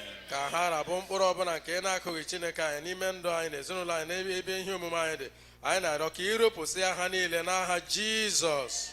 Manifestation of the answer of every prayer will become a reality in Jesus' name.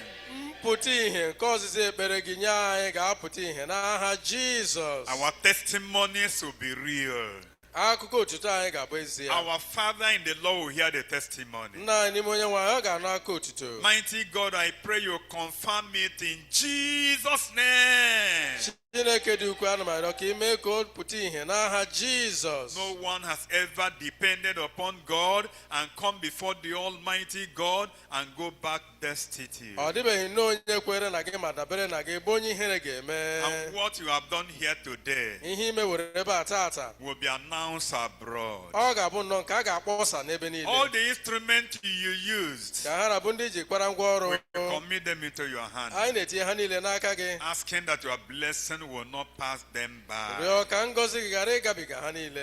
our people in the electronic that have been here since last night and have done gracious work this morning, I pray, Lord, you will meet them at the point of their knees in Jesus' name.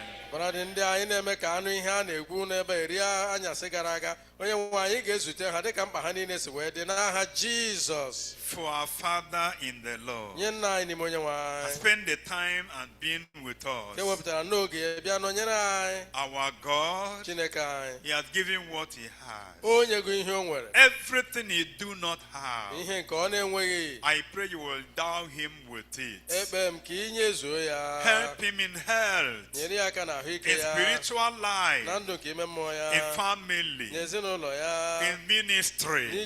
Oh God, I pray you will protect Him, preserve Him for us in Jesus' name.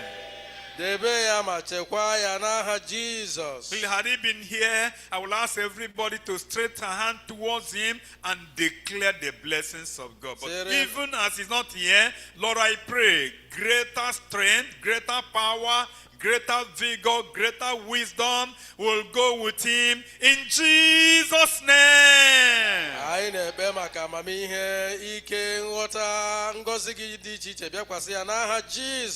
And when next time we'll gather together before him, you use him as the oracle of the Almighty. Great and mighty things he will accomplish in this pagan in particular, and in the whole Anambra state, at the state of Vasia, through him in Jesus' name.